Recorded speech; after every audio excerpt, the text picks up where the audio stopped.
Profe, si está hablando, tiene el micrófono apagado. Gracias. Muchas gracias, Ali.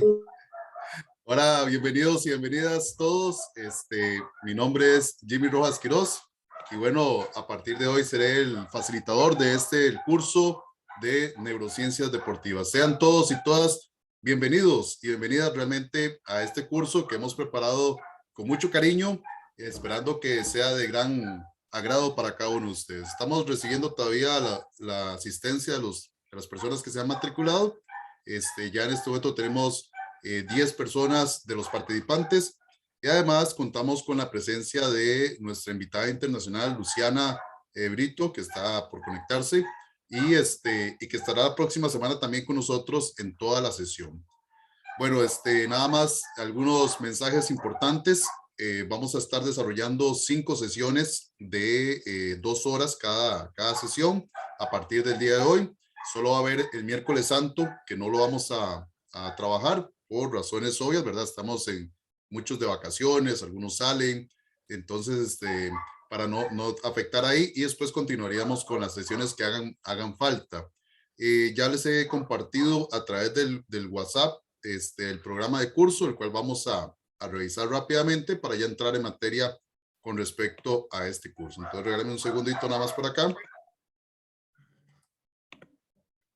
Nada más me confirman, por favor, si están viendo el programa de curso. Sí se ve. Correcto, se ve. Perfecto, perfecto. Bueno, este es un curso libre de 10 horas. Este es de neurociencias deportivas, ofrecido por la Universidad Florencio del Castillo. Los facilitadores para este curso es la licenciada Luciana Brito desde Argentina, que nos va a acompañar la próxima semana con toda la sesión completa. Y su servidor, el máster Jimmy Rojas Quiroz, el cual vamos a estar desarrollando lo que es este curso. La modalidad es totalmente virtual a través de la plataforma Zoom, a través del mecanismo de WhatsApp. Les vamos a estar compartiendo cada semana el enlace de ingreso.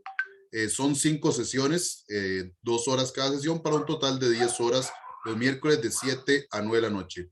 Si por alguna razón alguno de ustedes no puede participar de un miércoles por la razón que fuese, de igual forma les vamos a estar compartiendo los días jueves ya el link de acceso a todo el video, a toda la clase, para que la puedan estar observando las veces que ustedes consideren necesario. De igual forma, a través del WhatsApp se les va a estar compartiendo la información con respecto al curso, material adicional que se quiere compartir, como también la presentación en las diapositivas para que ustedes también tengan acceso a esta información y la puedan reservar. Con respecto al curso, al final se les va a extender un certificado de participación por 10 horas por parte de la Universidad Florencio del Castillo, firmado tanto por el rector de la universidad como por el vicerrector de Investigación y Acción Social de la universidad. A final o a gran escala, la descripción del curso. Este es un curso que pretende trabajar con lo que es la neurociencia deportiva, acercarlos a ustedes como participantes en los avances de la aplicación de los conocimientos neurobiológicos aplicados al deporte y cómo ello puede tener influencia sobre el mejoramiento del rendimiento físico. Pretendemos que también usted logre correlacionar el funcionamiento cerebral y su aplicabilidad al entrenamiento deportivo, acercándonos a unas teorías que son las teorías de la complejidad, la parte de los sistemas dinámicos complejos, y algo que vamos a también hablar durante el curso. Como objetivo general del curso, vamos a analizar los principios neurocientíficos del estudio de las estructuras básicas cerebrales. Vamos a profundizar sobre cada una de esas estructuras, su fisiología básica y cómo podemos aprovecharnos de toda esta fisiología básica precisamente para mejorar el rendimiento físico deportivo, que es lo que a nosotros nos interesa. Vamos a estudiar esas estructuras básicas del sistema nervioso, sus funciones. Vamos a ver cómo trabajan en el desarrollo de la neuromotricidad y su interrelación con otros sistemas del organismo. Vamos a analizar también las teorías de la complejidad, que es todo un campo muy importante dentro de la neurociencia para el mejoramiento del entrenamiento deportivo y mejoramiento del rendimiento deportivo. También vamos a proponer entrenamientos, vamos a ver algunos ejemplos de cómo podemos toda esta teoría ponerla en práctica, que a final de cuentas creo que es lo más esencial. Podemos ver mucha teoría, pero lo más importante, bueno, cómo podemos llevarla a la clase de educación física, cómo podemos llevarlo al entrenamiento deportivo, tanto a nivel de formación como de alto rendimiento. Dentro de los contenidos, vamos a desarrollar toda una unidad que la acabamos de iniciar hoy de neuroanatomía y neurofisiología básica, pero siempre dándole implicaciones directas ya a lo que a nosotros nos interesa, que es la aplicabilidad a nivel de campo. Vamos a trabajar la próxima semana con la invitada internacional, con Luciana, lo que son las generalidades de la propiocepción y la propiocepción de la estabilidad central. Todo un tema que se las trae, que realmente sabemos que va a ser de mucha atención para ustedes. Vamos a hablar de algunos tópicos de neurocognición y aprendizaje motor. Dentro de ellas vamos a hablar un poquito del sistema de GPS cerebral, vamos a hablar de observación de la acción, modulación auditivo-motora, vamos a hablar de motor imagery. Luego vamos a hablar también en el curso de sistemas dinámicos complejos, un poco a gran escala toda esta teoría y cómo se puede aplicar a nivel del entrenamiento deportivo. Y, como les repito, aplicaciones de la neurociencia de entrenamiento deportivo. También vamos a tener un invitado especial en la última sesión, que es un fisioterapeuta, una clínica de fisioterapia en Costa Rica que aplica la neurociencia. Entonces vamos a ver ejemplos prácticos también desde los procesos de rehabilitación, cómo ellos lo hacen y bajo cuáles principios y cómo se puede hacer también desde el punto de vista nuestro, que son ejercicios también que podemos aplicar en nuestro diario vivir. La metodología, repito, son 5 sesiones donde vamos a estar compartiendo. La idea es que el docente, en este caso el facilitador, va a ir exponiendo los contenidos y si ustedes tienen consultas, dudas, inmediatamente puedan hacer sus consultas, sus dudas para que ustedes puedan aprovechar al máximo la sesión. Vamos a tener lo que es sesiones teóricas, sesiones de consultas, vamos a utilizar el Zoom como plataforma y bueno, a nivel general, dentro del cronograma vamos a trabajar, repito, hoy iniciamos con la unidad 1, la otra semana la damos continuidad con la invitada especial y luego tenemos neurocognición, sistemas dinámicos complejos y aplicaciones desde la neurociencia de entrenamiento deportivo. Y bueno, aquí parte del material que les vamos a estar compartiendo también con respecto a al curso. Esto, repito, ya se les pasó a ustedes por el WhatsApp, entonces para que ustedes lo puedan aprovechar. Y bueno, ahora sí, entremos en materia porque el tiempo es poco y realmente queremos aprovecharlo al máximo. Entonces, nada más me indican por ahí si están, nada más regálenme un segundito porque necesitaba compartir con sonido. Vamos a compartir por acá. Sonido de pantalla. Y nuevamente, ahora sí, me indican nada más si están viendo la pantalla con la primera diapositiva. Sí, se ve. Perfecto. Entonces, les repito, la idea de este curso es que podamos compartir conocimiento, podamos compartir contenidos y en el momento que ustedes tengan alguna inquietud, alguna duda, con mucho gusto estamos para servirles, con mucho gusto estamos para que ustedes hagan sus respectivas consultas y bueno, vamos para adelante. Este es un curso que ofrece la Universidad Florencio del Castillo, también auspiciado por todo lo que es el programa de Neurophysical Education, que por ahí posiblemente algunos lo han escuchado, y que tenemos ahí toda la intencionalidad siempre de poderles compartir información y poder compartir con los colegas para que todos crezcamos en esta hermosa área que es la neurociencia. Bueno, y empecemos con algo muy sencillo, muy básico. Las investigaciones científicas nos han venido a enseñar, nos han venido a explicar con claridad cómo la actividad física, cómo el deporte en cualquiera de los niveles que nosotros lo desarrollemos, tiene un gran impacto a nivel de nuestro cerebro, a nivel de la parte de nuestro sistema nervioso. Y la actividad física y el ejercicio y el deporte, este impacto va sobre aspectos meramente desde la morfología del cerebro, o sea, cómo está constituido, hasta su funcionalidad también cerebral. Entonces vean qué importante ya con esta primicia que estamos ingresando en esta tarde-noche, que lo que nosotros hacemos en actividad física, en ejercicio, en deporte, tiene un impacto positivo y directo sobre la parte morfológica y funcional del cerebro. Entonces, ya con esto quiero decirles que todo lo que vayamos a ver a partir de este momento tiene mucha valía, tiene muchísima valía. Ahora hay algo interesantísimo. Estos cambios morfológicos y funcionales también se ha descubierto que pueden mejorar a lo largo del tiempo los cambios morfológicos y funcionales que vamos a tener con el envejecimiento, porque un proceso natural del envejecimiento es que vamos degenerando poco a poco nuestros sistemas, nuestros órganos. Bueno, el mantener un estilo de vida activo, las investigaciones han demostrado que más bien, a pesar de ir generando una neurodegeneración, más bien podemos mejorarlo y esto nos va a mejorar en nuestro funcionamiento cerebral, incluso en etapas de envejecimiento. Y bueno, ni qué decir, que es lo que nos reúne también por acá, a nivel del el rendimiento deportivo. Estamos en una etapa en la humanidad, podríamos decirlo así, donde el mejorar las cualidades físicas, motrices, llámese la fuerza, la velocidad, la resistencia en el deporte, ya no basta. Incluso podríamos casi que indicar que estamos llegando a un límite, aunque sabemos que el ser humano podría abarcar más, pero estamos llegando a alcanzar mesetas importantes en cuanto al desarrollo de las cualidades físicas, en cuanto al desarrollo de la velocidad, de la fuerza, y es ahora donde ingresa toda esta área de la neurociencia precisamente a tener mayor repercusión.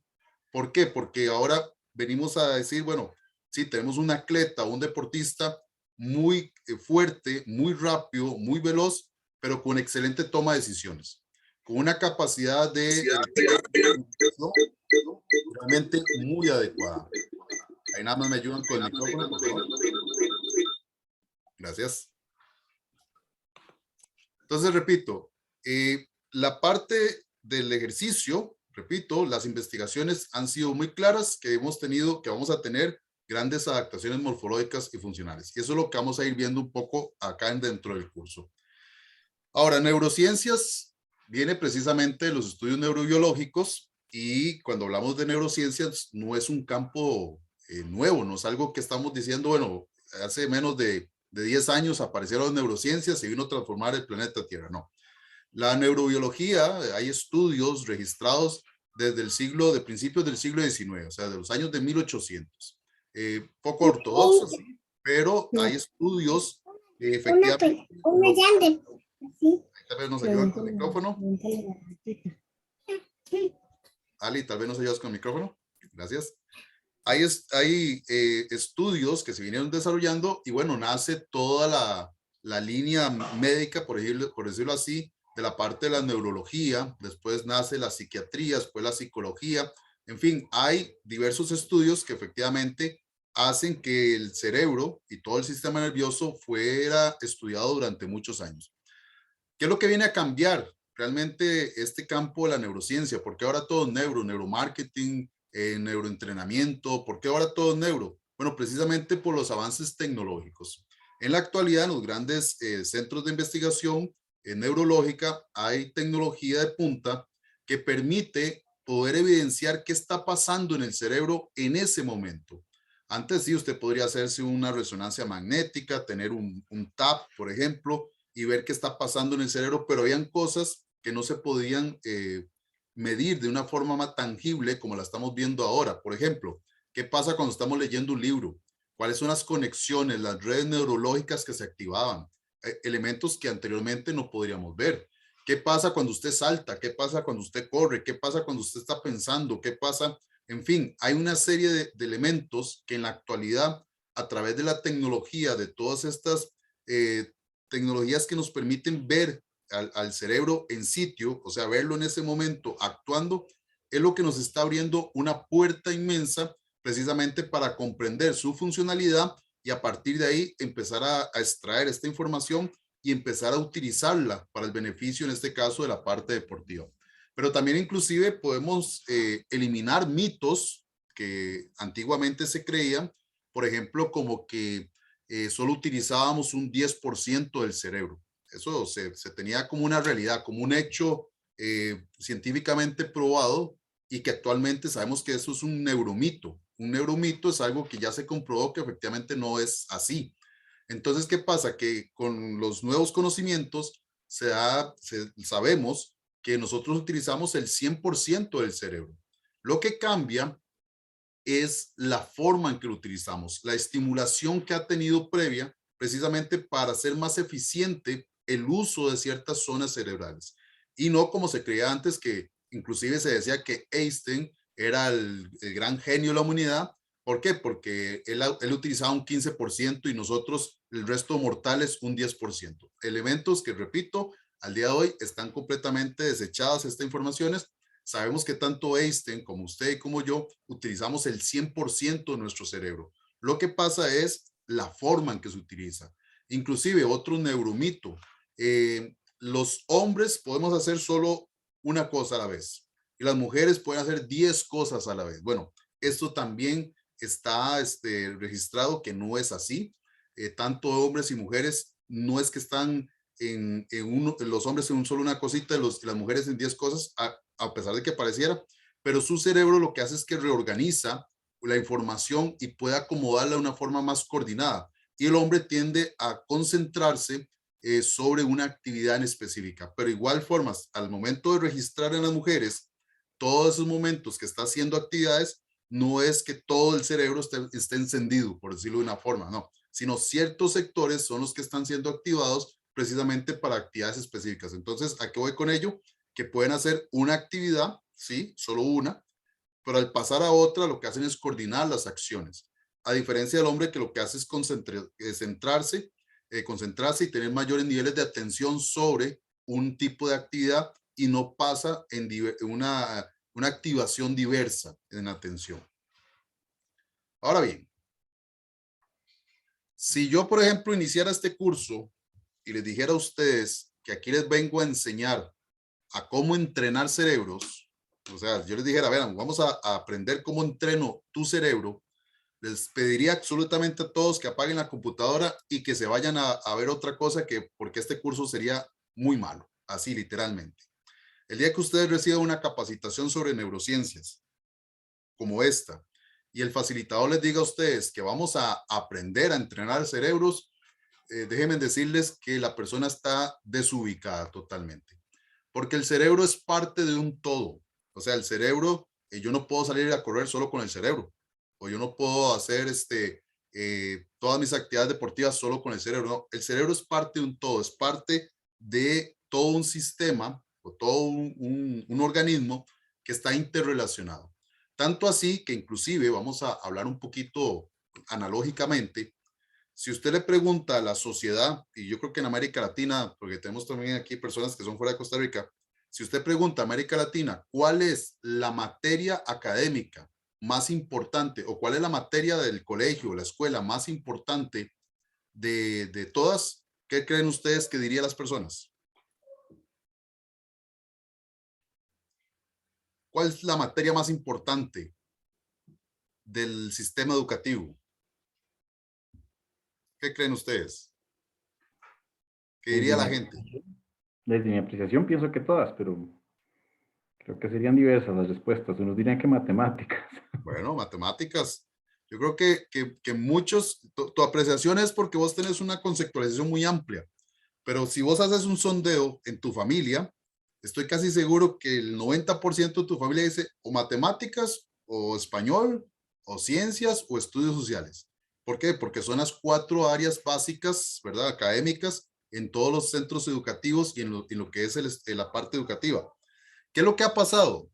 Que, por ejemplo, enfocamos a que una materia completamente cognitiva, como es la matemáticas, la lógico-matemática, se convierte en la materia más importante. Ahora, yo les pregunto a ustedes, que ya ustedes son la mayoría profesionales y algunos universitarios, ¿y qué se acuerda usted del colegio de matemáticas?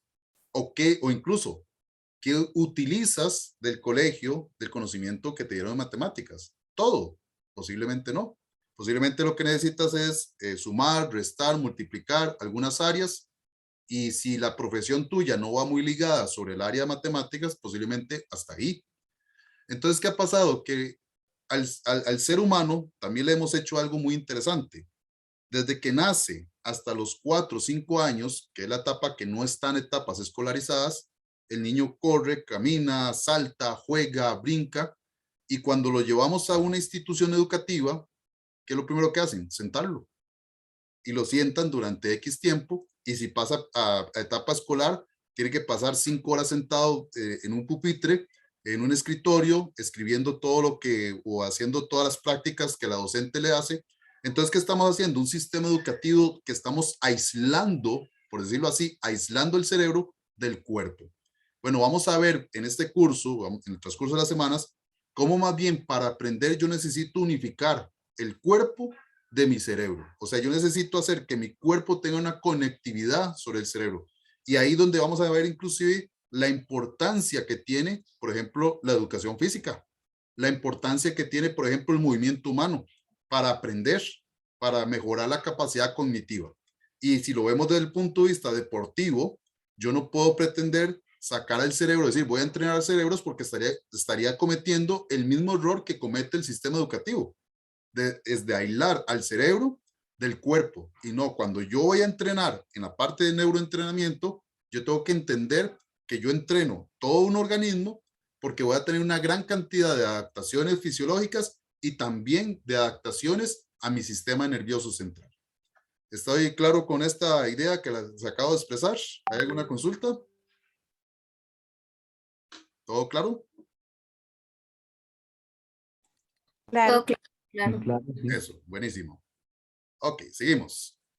Entonces, como estamos hablando que el cerebro es parte de un todo, yo tengo que empezar a analizar al todo y no a las partes. Aquí empiezo con un juego de palabras, pero es sumamente importante comprender esto. En el sentido de que este cerebro que tenemos acá tiene una interrelación desde lo micro a lo macro, desde lo macro a lo micro. O sea, desde las células, los tejidos, los órganos, el cuerpo en general, todo tiene una interrelación dinámica. Posiblemente muchos de ustedes y yo, cuando iniciamos a estudiar en el área del deporte, en el área de educación física, y cuando llevamos cursos de fisiología humana y fisiología del ejercicio, nos hablaron de la famosa homeostasis, o sea, el equilibrio orgánico. Bueno, bajo las nuevas tendencias ya no se habla tanto de la homeostasis, sino la hemodinámica. ¿En qué sentido? Sí, hay un equilibrio, pero ese equilibrio responde a una dinámica de comportamiento entre todos los sistemas y entre todos los órganos.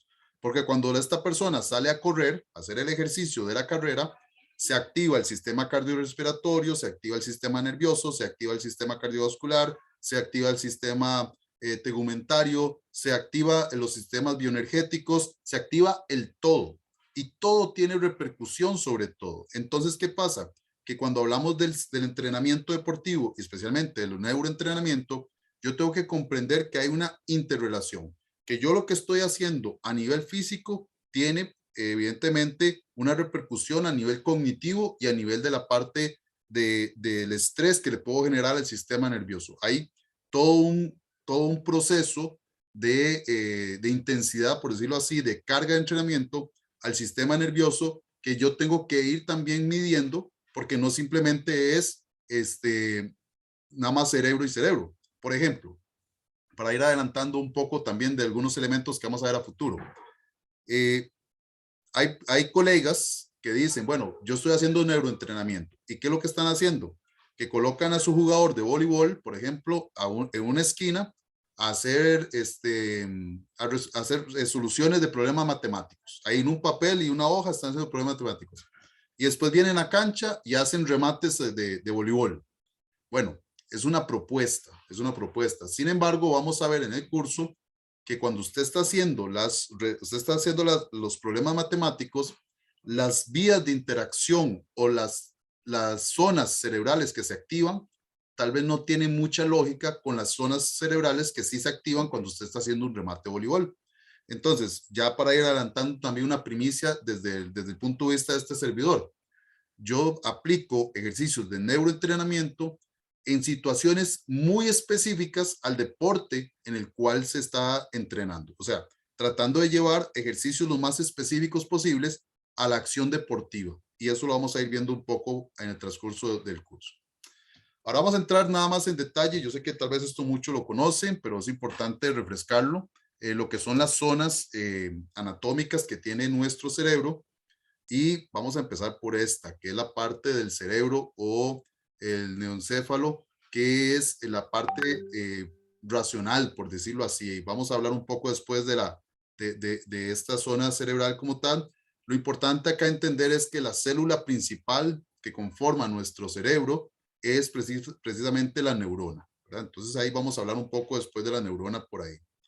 Luego tenemos el cerebelo, que este tiene una repercusión muy importante. Tradicionalmente pensamos en la parte del cerebro, nada más en lo que es el encéfalo, la parte superior, pero a nosotros a nivel de deporte no podemos obviar para nada el cerebelo porque el cerebelo tiene una implicación directa en las acciones motrices, tanto las automatizadas como las que para los nuevos aprendizajes. Y acá lo que se maximiza mucho son las famosas células de Purkinje, que son una gran cantidad de células nerviosas. Hay muchísimas células nerviosas, inclusive podríamos decir que es como un cerebro, pero en miniatura, por decirlo de una forma, según la cantidad de células nerviosas que existen. Luego tenemos el tronco encefálico, que parece aquí como parece como un pajarito este, ¿verdad? El tronco encefálico, que el tronco encefálico, el puente, que es este de acá, está dentro de sus funcionalidades principales, es donde se va a registrar toda la información sensorial, ¿verdad? Toda la información sensorial que tenemos nosotros, ahí la vamos a registrar, o nos va a ayudar, es un puente para llevarlo a otras unidades superiores. El mesencéfalo, ¿verdad? Todo lo que es esta parte superior del mesencéfalo, todo lo que es el movimiento, la audición, la parte de la vista, también se van a registrar señales nerviosas ahí.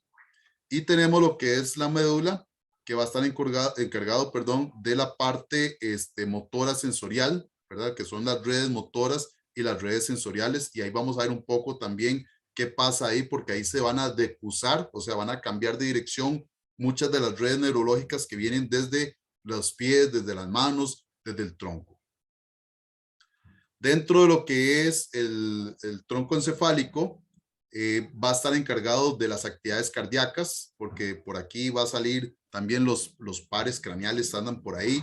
Ahí vamos a tener el nervio vago que va a ir directamente hacia el corazón, entonces va a regular también de una forma simpática o parasimpática lo que es la actividad cardíaca.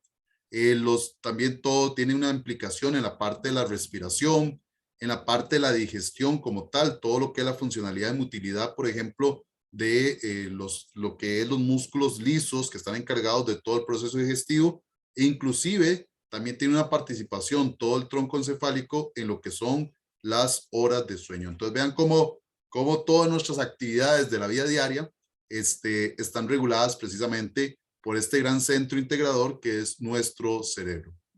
Luego tenemos el diencéfalo. El diencéfalo, vamos, que es una zona subcortical. Cuando yo hablo de una zona subcortical es porque está bajo la parte cortical del cerebro, que es esta. Esta es la zona subcortical.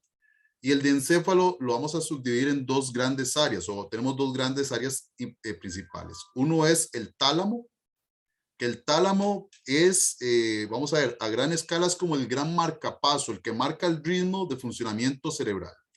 Y por ahí, si se acuerda un poquito de fisiología, el cerebro se comunica a través de potenciales de acción, a través de impulsos eléctricos. Bueno, el tálamo es un centro de producción precisamente de estos potenciales de acción y es el que nos va a ayudar a procesar y transmitir la información como tal. Y tiene un gran aliado que ya pasa de ser de procesos meramente, digamos, eléctricos a procesos químicos, como es el hipotálamo y la glándula pituitaria, que son propias del sistema endocrino. Vean acá entonces cómo empezamos ya a relacionar el sistema nervioso, el sistema endocrino y cómo todo es parte de todo. Y lo que es el hipotálamo y lo que es la pituitaria, la glándula pituitaria, va a producirnos y nos va a regular una gran cantidad de neurotransmisores, que son agentes químicos que nos van a transmitir un montón de información, efectivamente, incluso cuando estamos haciendo ejercicio o cuando no lo estamos haciendo. Entonces ahí tenemos las cuatro grandes áreas cerebrales a gran escala, ¿verdad? Lo que es el cerebro, o el encéfalo, lo que es el diencéfalo, el cerebro, lo que es el tronco encefálico como tal, el cerebelo, perdón. Y bueno, esto también es simplemente un pequeño gran repaso de nuestro sistema nervioso. Nada más recordemos que el sistema nervioso lo vamos a dividir en sistema nervioso central y sistema nervioso periférico. El central compuesto por el encéfalo y la médula espinal como dos de las principales áreas anatómicas del sistema nervioso central. Y el sistema nervioso periférico que incluye todas las terminaciones nerviosas que van a inervar todas las zonas del cuerpo, o sea, desde el tren inferior, tren superior, el tronco, todas este tipo de terminaciones nerviosas, que van a tener evidentemente una comunicación con el sistema nervioso central. El sistema nervioso periférico, a su vez, se va a subdividir en dos formas de trabajo o en dos grandes áreas de trabajo. Lo que llamamos el sistema nervioso autónomo, que es un sistema nervioso, digamos, inconsciente. ¿Por qué inconsciente? Porque es la comunicación que existe entre los órganos y las glándulas con el sistema nervioso central. Y claro, aquí, por ejemplo, el páncreas produce insulina, libera insulina, y nosotros no estamos pensando en ello. No tenemos conciencia clara o decirle al páncreas deje de producir insulina. O, por ejemplo, a otras glándulas endocrinas o a ciertos órganos, como por ejemplo el estómago, que se contraiga para empezar a hacer la digestión, no tenemos control de ello. Lo que sí hace este sistema autónomo es trabajarlo de dos formas. Puede generar lo que son estímulos simpáticos, o sea, va a estimular, va a excitar, va a hacer que se produzca más. Por ejemplo, estamos con un estímulo simpático al páncreas para producir insulina porque acabamos de comer. Bueno, entonces el páncreas, a través de esta estimulación simpática, va a producir más insulina, pero también puede generarse una estimulación nerviosa autónoma parasimpática. O sea, más bien va a disminuir, va a inhibir, va a calmar. Entonces, ¿qué pasa? Que ya esa insulina hizo el efecto que tenía que hacer, ya no estamos comiendo, entonces lo que le dice el sistema nervioso periférico a través de una acción autónoma y a través de un estímulo parasimpático es que ya no tiene que producir tanta insulina y disminuye la producción de insulina. Esto a nivel de lo que es el trabajo, tanto simpático como parasimpático. Igual pasa, por ejemplo, recordemos que en el corazón, por ejemplo, el corazón tiene un nódulo sinoauricular, que es el famoso marcapasos del corazón. Él tiene a su vez, a través del nervio vago, que viene del sistema nervioso periférico, puede tener estimulación simpática o estimulación parasimpática. O sea, estimulación que le va a estimular la contractibilidad cardiovascular o parasimpática que va a inhibir, o sea, vamos a bajar la frecuencia cardíaca.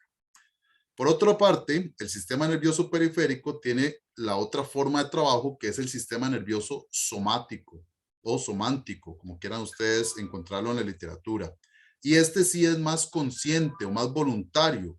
¿Por qué? Porque tradicionalmente está más directamente en funcionalidad con el músculo esquelético. El músculo esquelético sí tenemos más control voluntario, pero también con órganos sensitivos o terminaciones sensitivas precisamente de estas terminaciones del sistema nervioso periférico.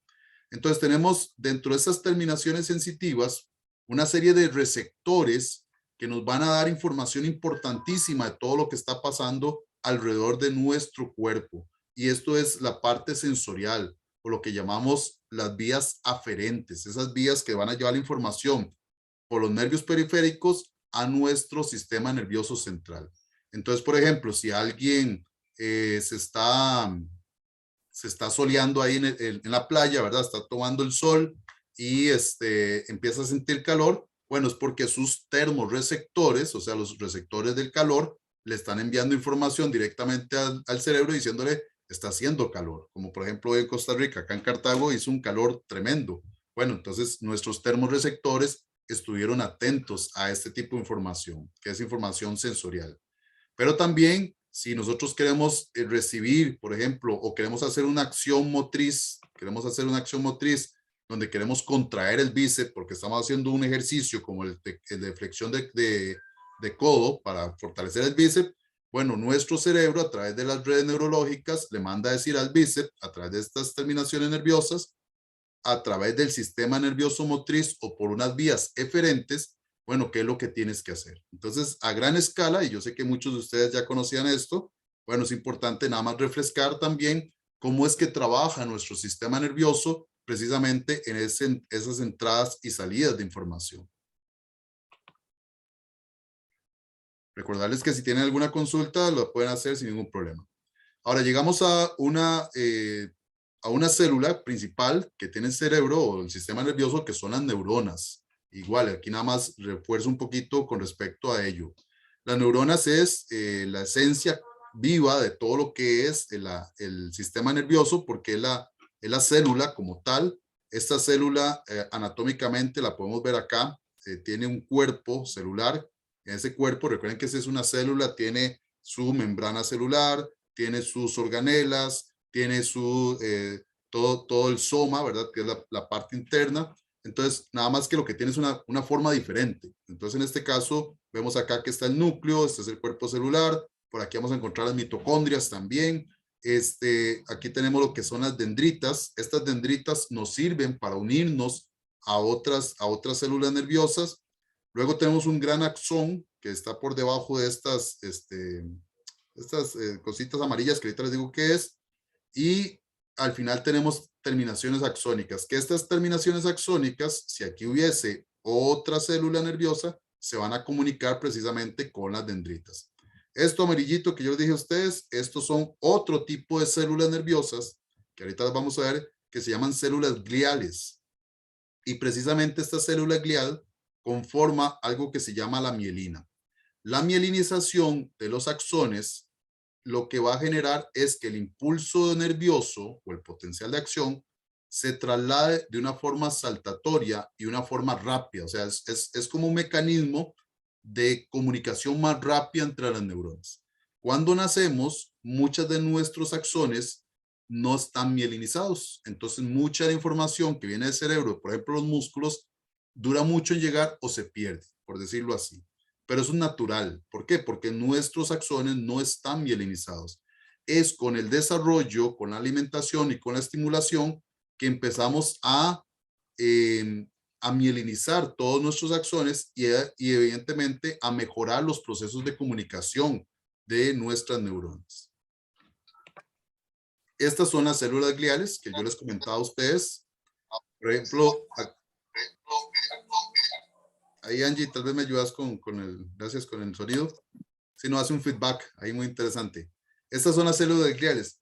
Durante muchos años, cuando se estudiaba el sistema nervioso, por ejemplo, se daba mucho énfasis a las neuronas y todo era la neurona para arriba y neurona para abajo.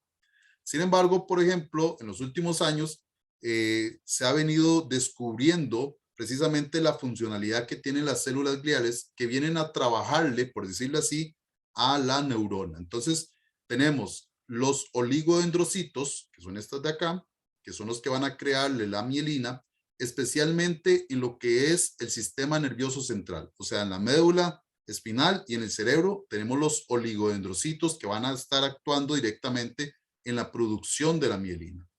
Luego tenemos las células de Schwann, que son estas de acá, y las células de Schwann lo que producen también son la mielina, pero en el sistema nervioso periférico. Entonces vean que son dos tipos de células gliales, nada más que una más directamente con sistema nervioso central, otra con sistema nervioso periférico, pero al final de cuentas ellos nos producen esta mielina y repito, la mielinización lo que va a producir es un mejor transporte de la información a través de las neuronas. Las células ependimarias, que son estas de acá, bueno, ustedes las ven aquí arribita, esto lo que hace es aislar un poco también la mielina y poder proteger toda esta estructura por acá. La microglía, que es esta de aquí, es la que se va a encargar de limpiar a la neurona. O sea, la que se va a encargar de eliminar ciertos sustratos o ciertos metabolitos de desecho del funcionamiento normal de la neurona. Entonces, ella es la que se va a encargar ahí de limpiar. Y los astrocitos, como ustedes lo ven aquí, el astrocito va a tener una comunicación con lo que es el tejido vascular, o sea, va a tomar ciertos nutrientes de la sangre y va a nutrir a la neurona, la va a alimentar. Inclusive hay estudios en la actualidad que habla que alteraciones del astrocito pueden ser causantes, por ejemplo, del Alzheimer. Por ahí va la línea también. Entonces, pareciese que el Alzheimer tiene una base principal de la desnutrición de la neurona, por ejemplo. ¿Okay? Aquí una imagen rápidamente que muestra un poco también cómo es el trabajo. Este es el oligodendrocito, ustedes ven acá, y un solo oligodendrocito está, en este caso, generando la mielina de 3 neuronas diferentes. Por aquí tenemos lo que es el astrocito, que está alimentando a 2 neuronas diferentes, Y bueno, ahí un poco lo que es ese trabajo y esa unión entre la neurona y las células gliales. Ahora, como les decía anteriormente, la comunicación entre las neuronas es química, es a través de un potencial de acción, o en este caso de un proceso eléctrico. Sin embargo, una vez que la parte eléctrica llega a ciertas partes de la neurona, ¿ok? En este caso a estos sectores, ¿ok? Aquí lo que vamos a generar es un traspaso de información, pero a través de elementos químicos que son los neurotransmisores. Este mecanismo de comunicación que ustedes están viendo acá, que yo sé que también lo conocen, se llama sinapsis. La sinapsis es ese mecanismo de comunicación entre las neuronas, en este caso, neuronas con neuronas o neuronas con músculo. Otro elemento importante acá para refrescar un poco la parte anatómica, esto es un corte transversal de la médula espinal. Se ven aquí, hicimos un cortecito. Vamos a ver dentro de este corte transversal, podemos ver la forma de la médula y vamos a tener lo que es la sustancia blanca y la sustancia gris. Pero si hacemos un corte frontal, un plano frontal del encéfalo, ok, aquí podemos ver, por ejemplo, que esta va a ser la sustancia gris y aquí tenemos la sustancia blanca. ¿Y qué es eso? Bueno, muy sencillo. Toda la sustancia blanca son células gliales y toda la sustancia gris es la célula nerviosa, en este caso, que es la neurona como tal. Entonces, dentro de la médula, la información nerviosa siempre va a ingresar a esta parte de acá, que es como una mariposa. En algún momento la médula se ve más la forma de la mariposa. Es acá donde vamos a empezar a ver el traspaso de información. Incluso por aquí, por el centro de la médula, es que va a subir esa información hacia lo que es el encéfalo. Y en estas zonas de acá, todo lo que es sustancia gris es donde se va a ver la transmisión de los potenciales de acción, y las células blancas son las que le van a dar protección, como la mielina, ahí están los astrocitos y otras sustancias, que es lo que acabamos de ver anteriormente. Bueno, esto ya es un proceso de sinapsis, que vamos a ver también lo importante acá. Ahora, la sinapsis es sumamente importante porque vamos a ver, el cerebro como tal tiene gran cantidad de neuronas. Vamos a ver, son millones de neuronas lo que tiene. Pero no es tanto la cantidad, sino la comunicación que va a tener, en este caso, las neuronas. Entre mejor sea la comunicación, y nosotros ahí es donde vamos a empezar a actuar en la parte de los neuroentrenamientos, entre mejor sea la comunicación, mejor van a ser las adaptaciones y mejor van a ser las respuestas neurológicas que vamos a ir teniendo. Entonces, por eso es tan importante conocer el sistema de la sinapsis. La sinapsis es una comunicación, repito, en este caso entre células, en el cual se va a dar una liberación de sustancias químicas, que son los neurotransmisores, precisamente para informarle a la otra célula nerviosa cuál es la información que se desea que se ejecute. Entonces vamos a ver aquí un pequeño video, nada más rápidamente, de una representación gráfica de lo que es una sinapsis. Vamos a ver si lo vemos por acá.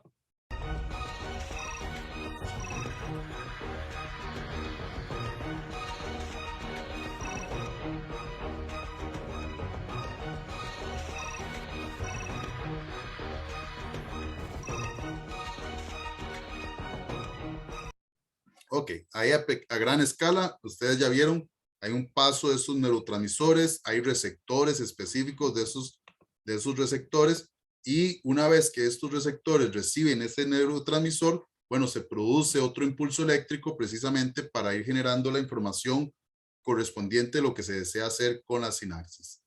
Y la sinapsis que más nos importa a nosotros, o la que más nos llama la atención, precisamente es la sinapsis entre neurona y músculo, que es lo que llamamos la motoneurona, que es la neurona que va a unirse a la fibra muscular.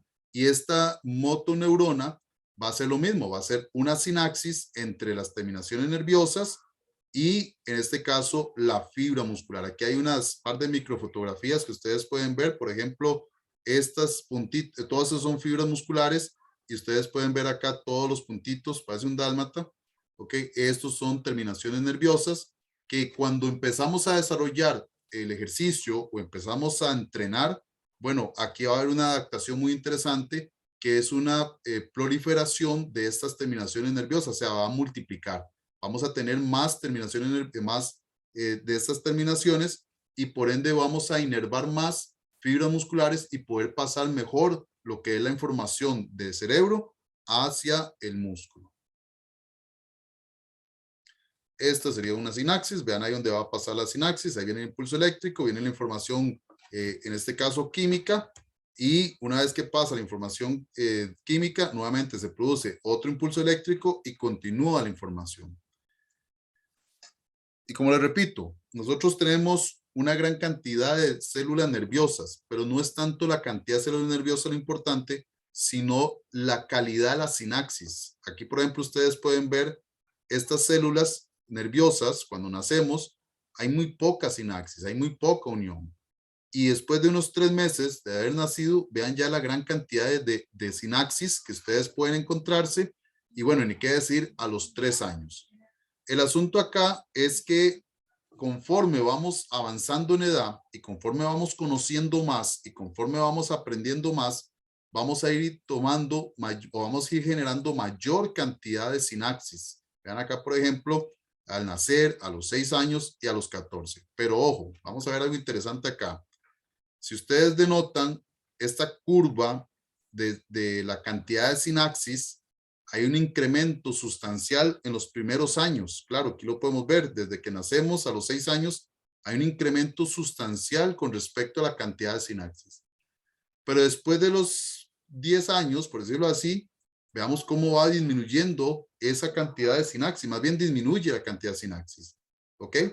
Aquí lo que estamos viendo, vamos a los 6 años, de 0 a 6 años, es un proceso que se llama sinaptogénesis, o sea, creación de nuevas sinapsis. Pero después de haber creado una gran cantidad de sinapsis, se genera una poda sináptica, como cuando estamos podando un arbolito. El arbolito lo vamos cortando. Bueno, le cortamos las ramitas superficiales. Más o menos eso es lo que hace el organismo. El organismo va a ir eliminando. ¿Y por qué hace esto? Bueno, precisamente porque el conocimiento va a ocupar lugar. O sea, no tenemos un cerebro que es infinito en capacidad de volumen de sinapsis, no, es finito. O sea, tiene una capacidad limitada. Entonces, ¿qué pasa? Que va a llegar un momento en que sí, vamos a generar mucha sinaptogénesis, pero después va a generar poda sináptica. ¿Y en qué momento hace poda sináptica? Bueno, precisamente con aquellos conocimientos o aquellas acciones motrices que no estamos utilizando. Para dar una idea muy clara. Si ustedes hace 15, 20 años atrás, algunos poco más, un poco menos, aprendieron a andar en bicicleta y sabían andar muy bien en bicicleta y saltaban caños y se soltaban de manos y pedaleaban muy bien. Bueno, todo eso lo fueron construyendo poco a poco porque no al inicio andaban de esa forma, ¿verdad? Al inicio con costos mantenían el equilibrio, precisamente porque iban generando procesos nuevos sinápticos, o sea, nueva sinaptogénesis, nueva comunicación entre el músculo y el cerebro. Pero pasaron unos años y usted dejó de andar en bicicleta. Muchos años después dejó de andar en bicicleta. Y 10 años después a usted le regalan una bicicleta. El día que usted le regalan la bicicleta, aquí hay una pregunta, el día que usted le regalan la bicicleta, ¿a usted se le olvidó andar en bicicleta? Pregunta. ¿O qué pasa? Profe, a mí me pasó. Ah, dime, ¿qué cuenta la experiencia?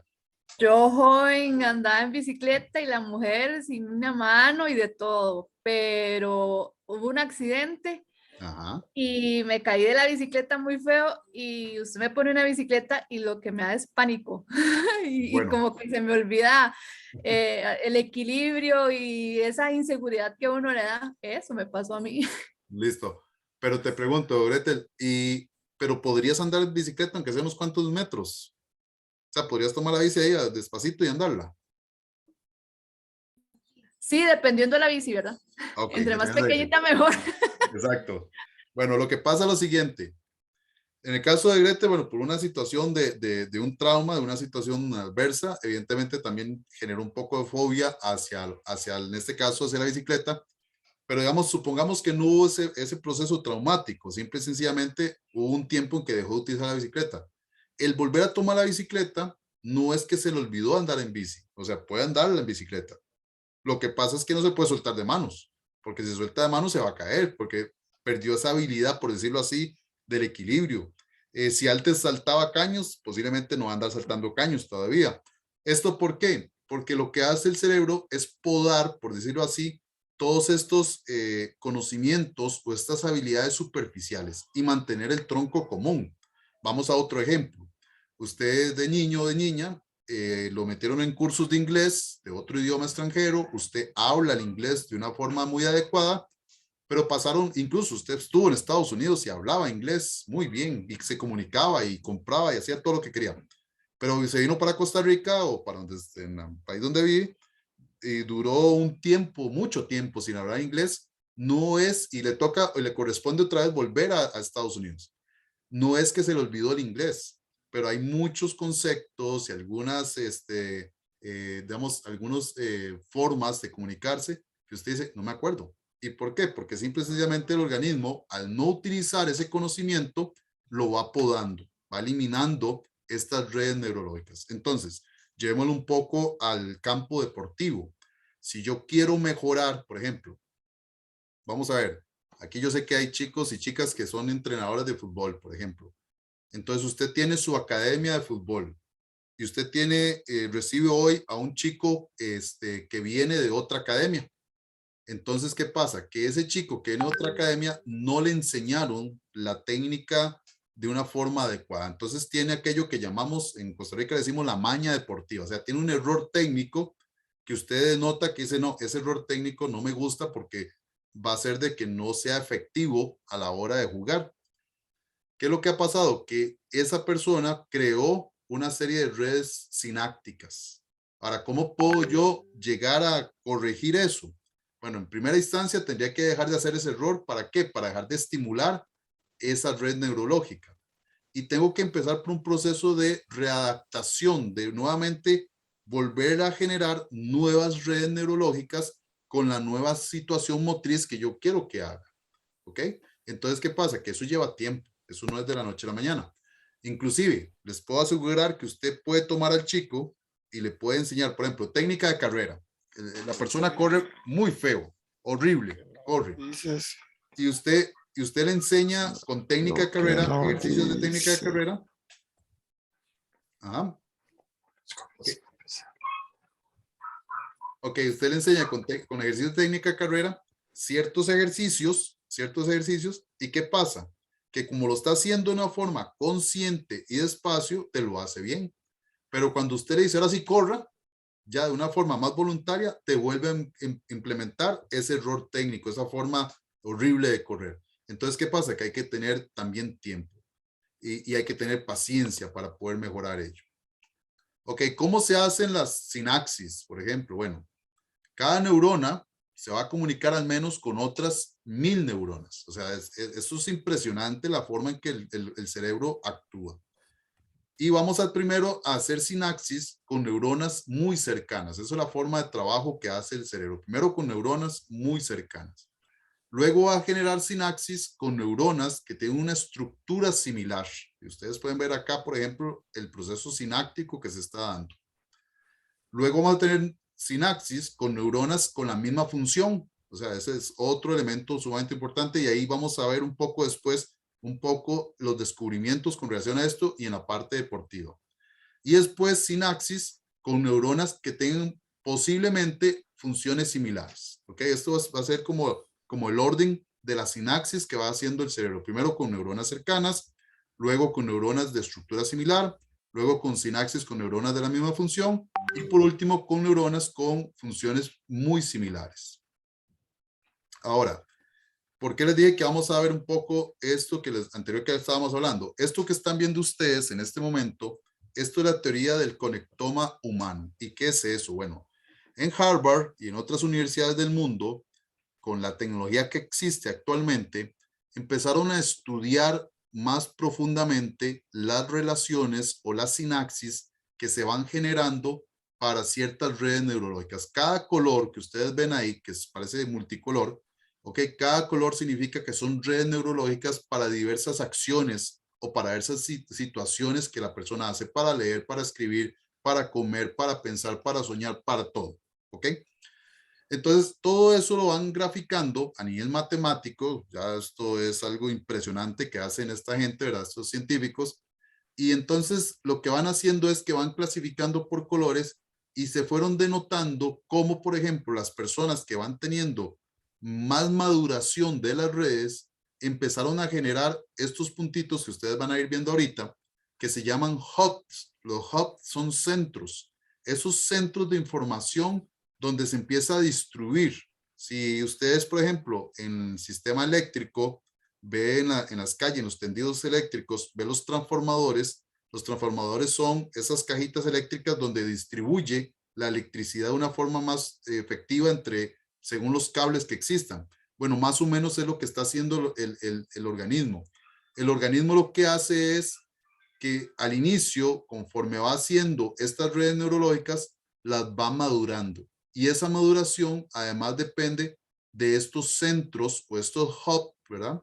Que estos hubs son centros de acúmulos de información. ¿Y para qué sirven estos hubs? Precisamente para poder transmitir de una forma más eficiente la información. Al inicio, como estos hubs no están tan bien maduros, no están bien solidificados, bueno, ¿qué es lo que pasa? Que la información se pierde, por decirlo así, poco a poco, sino que sí, ya cuando están más desarrollados, bueno, podemos enviar información de una forma más efectiva y más directa. Entonces son redes neurológicas que van a asumir una direccionalidad en la información más específica. Es como pequeños mapas, por decirlo así, dentro del cerebro, muy bien identificados por el cerebro, que lo que hace es comunicar con estos hubs y enviar la información de una forma más pronta y más efectiva. Aquí un pequeño, voy a devolverme, perdón, voy a presentar un pequeño video. Ojalá si no lo escuchan me avisan, por favor. Este es el aspecto de una única neurona.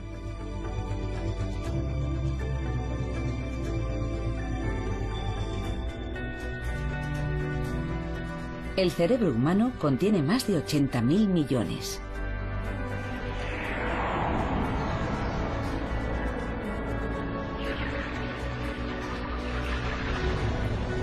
Las grandes ramificaciones se llaman dendritas. Las pequeñas son espinas dendríticas. Cada neurona tiene hasta 10.000 ramificaciones. Las espinas dendríticas se separan y se juntan de nuevo.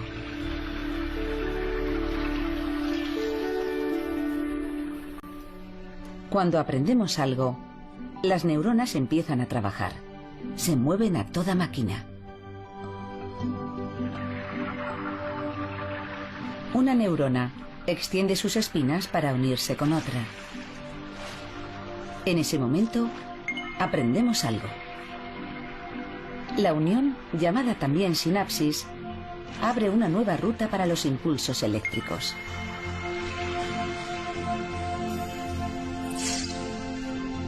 Cada vez que un impulso eléctrico pasa por ahí, refuerza la unión. Las rutas que no se utilizan se eliminan.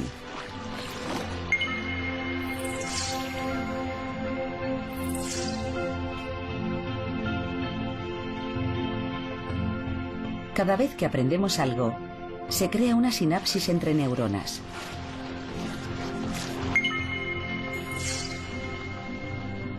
El proceso del aprendizaje comienza en una fase muy temprana, tal como ha demostrado un experimento canadiense.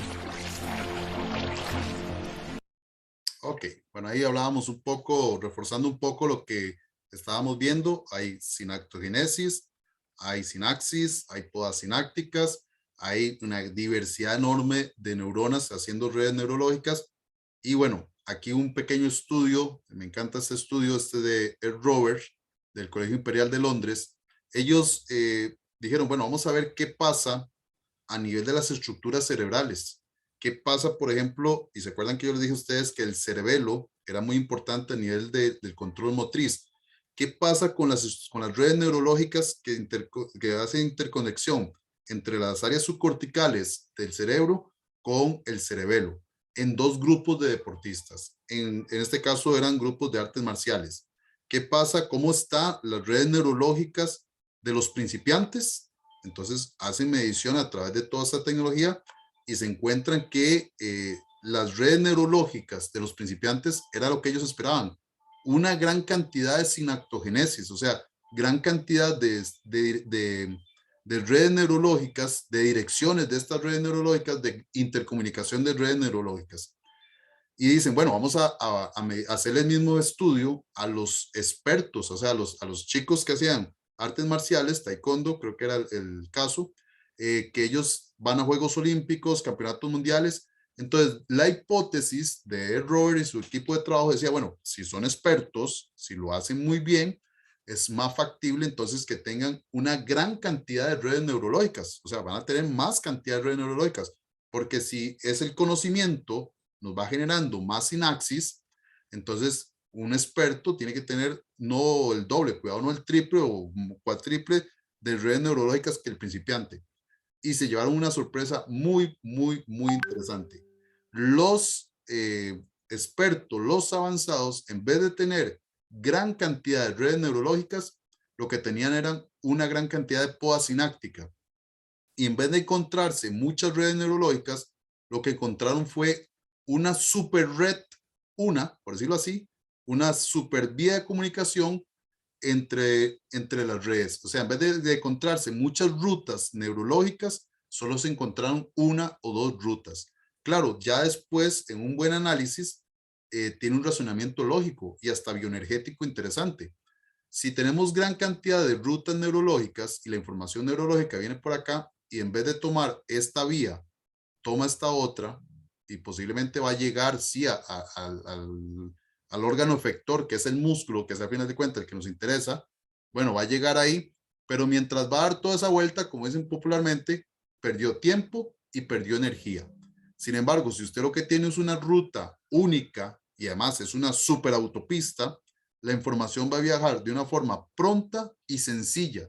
Entonces va a viajar rápido y además va a disminuir el gasto calórico. Entonces vean qué interesante, por ejemplo, lo que pasa con cerebros de deportistas sumamente entrenados. Y además aquí lo que va a encontrar son los famosos hub, que ahorita vamos a ver también otra imagen, de estos centros que van a facilitar este tipo de información. ¿Qué llegan a concluir Ed Roberts y sus colaboradores? Que el cerebro humano se va a ir adaptando según las necesidades específicas al que sea sometido. En este caso, el deporte específico va a ir adaptando toda lo que es la morfología del cerebro, lo que hablábamos al puro inicio. Hay una adaptación morfológica y hay una adaptación funcional. ¿Y qué pasa? Entonces ellos acá lo que refuerzan es un concepto muy nuevo que es la neuroplasticidad. Cuando hablamos de neuroplasticidad, quiero que me comprendan que hace muchos años, y no, tal vez no tanto, 20 años atrás, se hablaba que el cerebro no cambia. Se hablaba que el cerebro era desarrollado a ciertos años, 8, 9, 10 años, y ya a partir de ahí, lo que usted había ganado, lo ganó a nivel cognitivo, lo que usted había aprendido, aprendió, y que ya después de ahí no había cambios. Lo que se ha descubierto, que eso es magnífico, es que sí hay cambios. El cerebro es plástico, es como cuando jugamos con plasticina, podemos moldearlo indiferentemente de la edad. Obviamente hay etapas de desarrollo donde esta neuroplasticidad es mayor, pero hay otros momentos, a pesar de la edad, que también podemos encontrar cambios morfológicos y funcionales a nivel del cerebro. Entonces, esto es una riqueza a nivel del entrenamiento deportivo, porque volviendo al caso del chico que le llega a usted, a su club, a su área de entrenamiento, con errores técnicos, tal vez ya desarrollados desde hace mucho tiempo, bueno, en otros tiempos, esa persona le habíamos dicho, no, ya tiene muchos errores técnicos, ya no puede cambiar. Ya corre feo, ya va a lanzar feo, ¿ok? Ya no. Ahora sabemos con claridad que basados en un proceso de readaptación motriz, podemos con toda facilidad y con un buen trabajo readaptarlo y modificar estas redes neurológicas, porque el cerebro va haciendo otras redes, va podando las que no nos sirve y podemos cambiar, por decirlo así, o modificar lo que es la acción motriz como tal. Este es otro estudio que se hizo en la Universidad del Deporte en Shanghái, China, que viene a reforzar lo que estamos viendo. Lo hicieron con 21 jugadores de baloncesto y 21 jugadores principiantes. ¿Y qué encontraron? Precisamente eso, que la morfología y la funcionalidad de los basquetbolistas profesionales era muchísimo mejor que los basquetbolistas principiantes. O sea, el cerebro se amoldaba precisamente a las adaptaciones específicas que necesitaba para ese deporte y respondía de una mejor forma. Este es otro estudio. Acá sí vemos los hubs. Vemos, por ejemplo, que los deportistas o los atletas, con respecto a los que no son atletas, tienen unos hubs que lo que hacen es concentrar las rutas de comunicación. Y estas rutas de comunicación lo que hace es que logran pasar esta información de una forma más pronta y más efectiva entre las redes neurológicas y así empezar a fortalecer estos mecanismos de comunicación y que el cerebro le lleve información más pronta, en este caso el músculo, y que el músculo pueda actuar de una mejor forma. En este caso, en este estudio, bueno, lo enfocaron sobre el aprendizaje de habilidades motoras que descubrieron que inducía la plasticidad cerebral en esta red cerebral, que es lo que yo les mencionaba.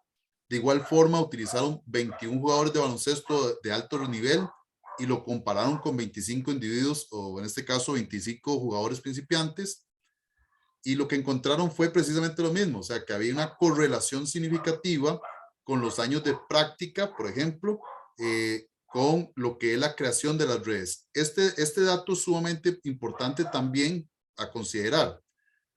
Durante muchos años en el deporte, nosotros hemos hablado de que los talentos deportivos o el deportista de élite nacía. Y sí, tenemos claridad que hay características biotípicas, etcétera, etcétera, etcétera, que hacen que una persona sea un talento deportivo. Pero lo que se ha descubierto también en los últimos años, como en este estudio, es que las personas que practican durante muchos años un deporte en específico pueden maximizar y mejorar sus capacidades y habilidades motrices de ese deporte precisamente por la práctica y no necesariamente por la genética. O sea, tal vez no venían genéticamente aptos para ese deporte que tiene una manifestación muy técnica, pero sí con el pasar del tiempo y con la neuroplasticidad que va adquiriendo todas estas redes neurológicas, bueno, puede lograr una eficiencia idónea sobre el desarrollo de esas habilidades motrices. Aquí tenemos otro estudio que se hizo también con jugadoras de balonmano, en el cual lo que hicieron fue medir las estructuras subcorticales. Estoy hablando del tálamo y estoy hablando de ganglios basales que son encargados a nivel del movimiento, y encontraron que las mujeres que tenían más tiempo jugar balonmano tenían más grandes estas zonas que las mujeres que eran principiantes. Y esto evidentemente, al tener estas zonas subcorticales y los ganglios basales que están encargados del movimiento más grandes, más desarrollados, estos hubs más desarrollados, bueno, pueden transmitir de una forma más eficiente esta información. Encontraron mayor sustancia gris. Acuérdense que la sustancia gris es la neurona. O sea, más sustancia gris, entonces mayor transmisión de los impulsos nerviosos.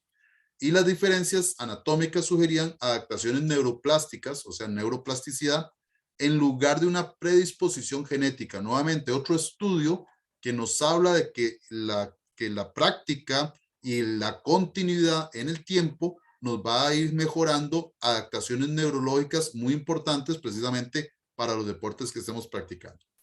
Bueno, y aquí hago un pequeño paréntesis para refrescar. ¿Cómo vamos? ¿Cómo se sienten con la información? ¿Tienen alguna pregunta, alguna duda? Excelente, profe. Ok, ok. ¿Alguien más que tenga ahí? ¿Nadie se me ha perdido? No, profe, muy interesante. Ok, bueno. Ahí Profe. refresquemos. Sí, dime. Solo desde mi apreciación, no sé si Sí. estoy equivocado, la poda neuronal viene a ser como lo que hace el celular con las aplicaciones que no se usan, las pone en suspensión. Sí, podríamos decir que sí, viene siendo algo relativamente analógico, digamos, similar. Lo que hace efectivamente la poda sináptica es aquellos recuerdos, aquellos conocimientos o aquellas habilidades que efectivamente no estás utilizando y que ocupan espacio a nivel cerebral, inmediatamente el organismo o el cerebro en este caso empieza a eliminar esas sinapsis porque no se utilizan, igual como lo hace el celular te dice, el teléfono celular te dice, tienes 3 meses de no utilizar esta aplicación, la borramos, está ocupando espacio, no está haciendo nada, entonces viene siendo algo así, analógicamente viene siendo algo similar. Ok, gracias. Una pregunta. Sí, dime, Ali. ¿Esta presentación o algo de lo que hemos visto se nos va a mandar a nosotros? La presentación completa se les va a mandar a Ali y información Ok. adicional también. Sí. Excelente. Aquí la Qué idea es bueno. compartir, la idea es compartir conocimiento y que Buenísimo. al final ustedes apliquen, sí. Ok, bueno, seguimos por acá entonces. Vamos a ver por aquí.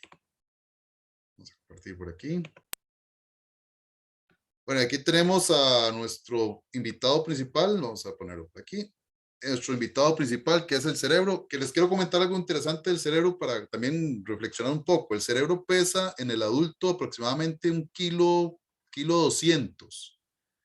O sea, representa como un 2 a un 3% del peso corporal. Sin embargo, en consumo bioenergético, en la tasa metabólica basal, te puede consumir entre un 20 a un 25% de la energía diaria de tu organismo.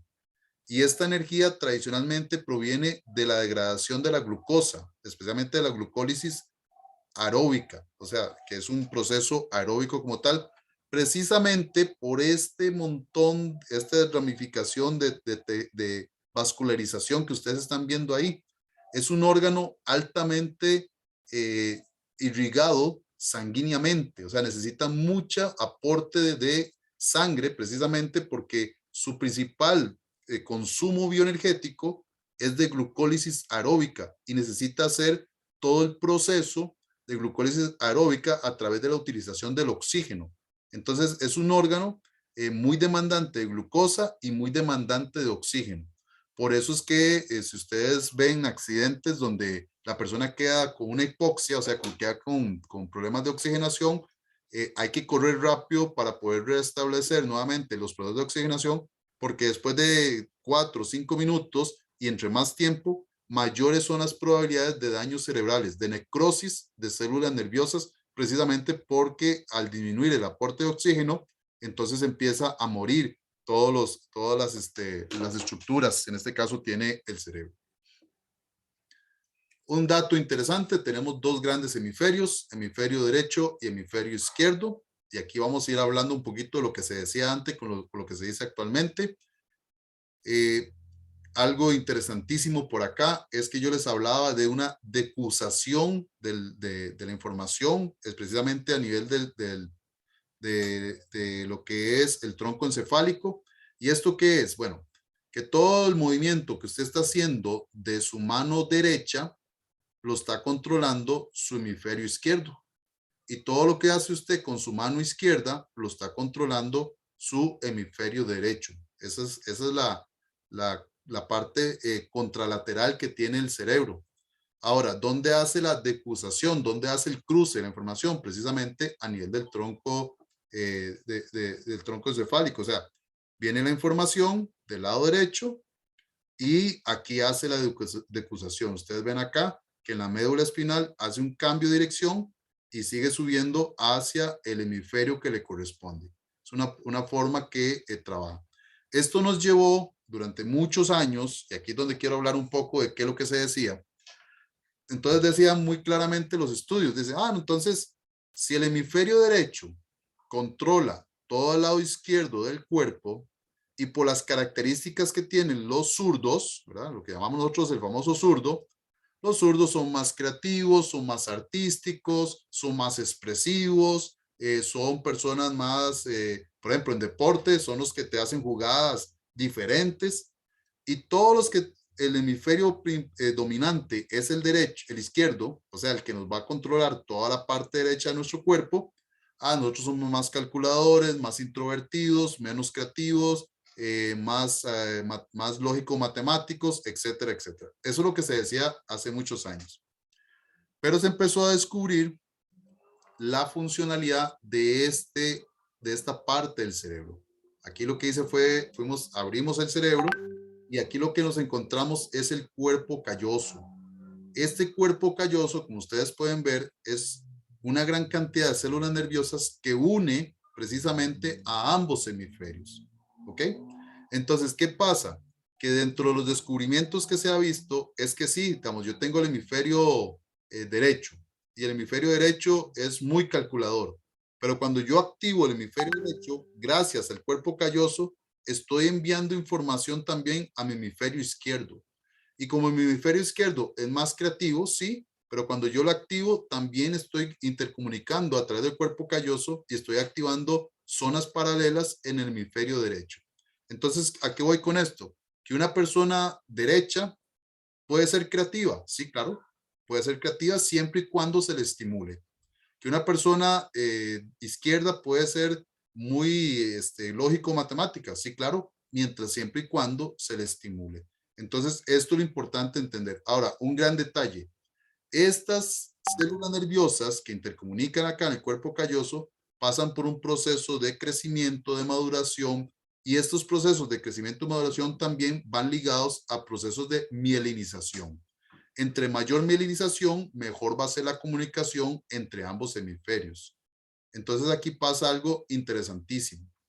Vamos a hacer un pequeño ejercicio aquí en la pantalla. Vamos a ver si podemos hacerlo.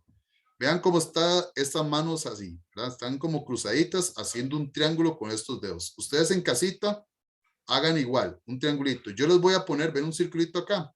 A la cuenta de 3 les va a aparecer el circulito aquí en el centro de la pantalla. ¿Qué quiero que hagan? Quiero que coloquen uno de sus ojos, no sé, el que usted quiera, en el triángulo y vea ese circulito. ¿Ok? Usted hace este triángulo y cuando le aparezca el circulito, usted va a ver con uno de sus ojos ese triángulo. ¿Ok? Ese circulito. A la cuenta de 3. 1, 2, 3. Ok. Ahora, quiero que ustedes sean conscientes con cuál ojo lo vieron. ¿Con el derecho o con el izquierdo? Cuéntenme. Yo con el derecho. Yo también, derecho. Okay, Profe, yo con el izquierdo. izquierdo. Ok, perfecto. ¿Quién más por ahí? Yo con el derecho. Izquierdo. Izquierdo. Ok. Esa pruebita que estamos haciendo es una prueba muy sencilla para poder saber con claridad cuál es tu dominancia ocular. A pesar de que tenemos dos ojos, derecho e izquierdo, y que podemos, bueno, ojalá por los dos podemos ver bien con los dos, bueno, siempre el cerebro va a tender a tener uno más dominante que el otro. Entonces, ¿qué estamos haciendo? Estamos generando una pruebita que nos sirve a nosotros determinar cuál es tu ojo dominante. Los que ya vieron con el derecho, derecho, y izquierdo, izquierdo. ¿Por qué podemos asegurar que ese es el ojo dominante? Muy sencillo. Porque como yo no les expliqué para qué era, nada más les hice la prueba, usted vio eso, vio el circulito con el ojo que se siente más seguro o más segura, ¿ok? Es naturalmente usted sin pensarlo, usted como quien dice se autotraicionó, usted vio con el ojo que usted se siente más seguro. Entonces esa es dominancia ocular. Ahora, la dominancia ocular es contralateral y ipsilateral. ¿Qué significa eso? Que hay una comunicación, sí, con el hemisferio contrario, pero también con el mismo hemisferio. Nada más que siempre vamos a tener digamos, un cambio de hemisferio en el control de la parte ocular, que eso es precisamente lo que acabamos de hacer. Si usted, por ejemplo, lo vio con el ojo izquierdo y el ojo derecho va a estar tapado. Entonces, ¿qué pasa? Que el ojo izquierdo, en este caso, es su ojo dominante o su ojo derecho va a ser su ojo dominante. A nivel de deporte, ¿para qué nos sirve eso? Por ejemplo, en baloncesto. En baloncesto, la técnica de ejecución me invita a mí a colocar la bola al frente de mi rostro con el codo al frente en dirección al tablero. Ahora, aquí es una situación de juego. Si el ojo dominante de este jugador fuera el derecho y yo en la técnica de ejecución le invito siempre a colocar su bola delante de su ojo derecho, estoy cometiendo un error muy fuerte. ¿Por qué? Porque su ojo derecho es el que va a censar la distancia al objetivo. ¿Y cuál es el objetivo? El tablero, el aro. Entonces, su ojo derecho es el que le está enviando información al cerebro de la distancia, del ángulo y de otras situaciones que necesita el cerebro para calcular y poder integrar toda la información y saber con cuánta fuerza tiene que lanzar, a qué altura tiene que lanzar, a qué velocidad tiene que lanzar. Y si el jugador de baloncesto, yo como entrenador, le acostumbré a colocar la bola al frente, simplemente estoy obstaculizando el ojo sensor, el ojo principal, el que le lleva toda esa información al cerebro. ¿Qué pasa, por ejemplo, con un jugador de béisbol? Si, por ejemplo, este es un jugador de béisbol, su ojo dominante es el ojo derecho y lo pongo en tercera base, por ejemplo, ok, lo que estoy haciendo es colocando su ojo no dominante con toda la perspectiva del campo y su ojo dominante lo estoy dejando con un espacio pequeño de percepción. O sea, estoy desperdiciando la potencialidad de capturar toda la información a través de la información visual de juego. O qué pasa, por ejemplo, con los de artes marciales, con los boxeadores, qué pasa con la posición de mi cuerpo según el ojo dominante.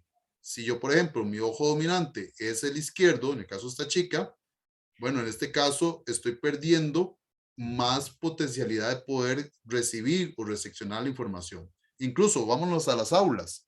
¿Qué pasa si su ojo dominante es el derecho y usted tiende siempre a ir al aula de estudios, ¿verdad? Usted está estudiando en la universidad, por ejemplo, y usted se sienta siempre al lado derecho. Entonces, ¿qué pasa? Que usted se sienta al lado derecho y su ojo no dominante, que es el izquierdo, está quedando al frente de la pizarra. Y como dicen, y para peores, al frente suyo se siente el compañero más alto o la compañera más alta. Entonces te está impidiendo mucha información o mucha recepción de información. Vean todo lo que yo puedo ir visualizando solo con una pruebita tan sencilla como esta. Ahora, cuando hablamos de lateralidades y dominancias, también yo puedo hacer otro tipo o puedo medir otro tipo de dominancias. Por ejemplo, yo puedo tener la dominancia auditiva. Muy sencillo. ¿Cuál es, por ejemplo, el oído que más utilizas para contestar tu teléfono celular? ¿El derecho o el izquierdo? Tradicionalmente vamos a utilizar donde yo me siento más cómodo, donde yo puedo escuchar.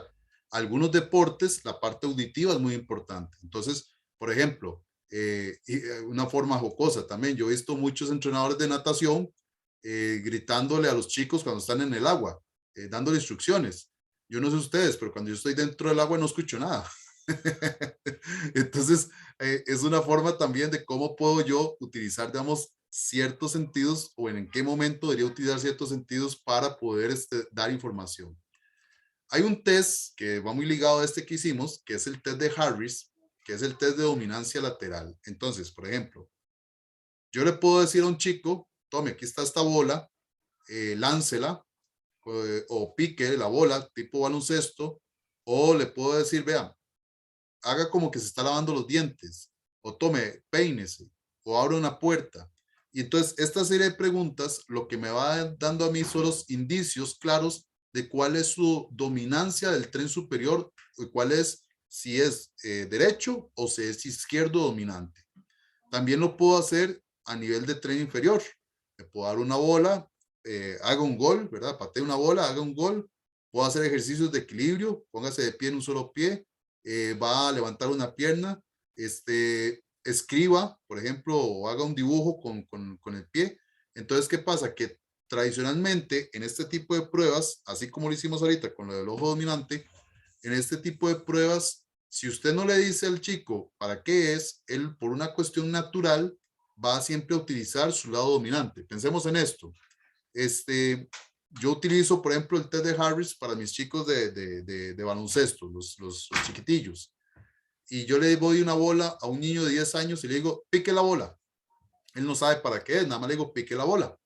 Entonces, ¿qué va a hacer el chico? Él va a picar con la mano que él se siente más seguro. Él no se va a dar el chance, por decirlo así, de picar con la bola con la mano menos dominante, con la menos seguro. ¿Por qué? Porque él no va a quedar mal con el profesor. Entonces, ¿qué pasa? Que en el momento que él pica la bola y yo ya tengo claridad que ese es su lado dominante, aquí pasa una cuestión de neurolingüística. Vamos a hablar un poco de neurolingüística. En deporte y en formación, cuando nosotros trabajamos lateralidad, ¿qué es lo más común que le decimos a los chicos cuando ya descubrimos su dominancia? A ver, popularmente, ¿qué le decimos a los chicos? Que tiene un lado y tiene otro, pero ¿cómo le decimos?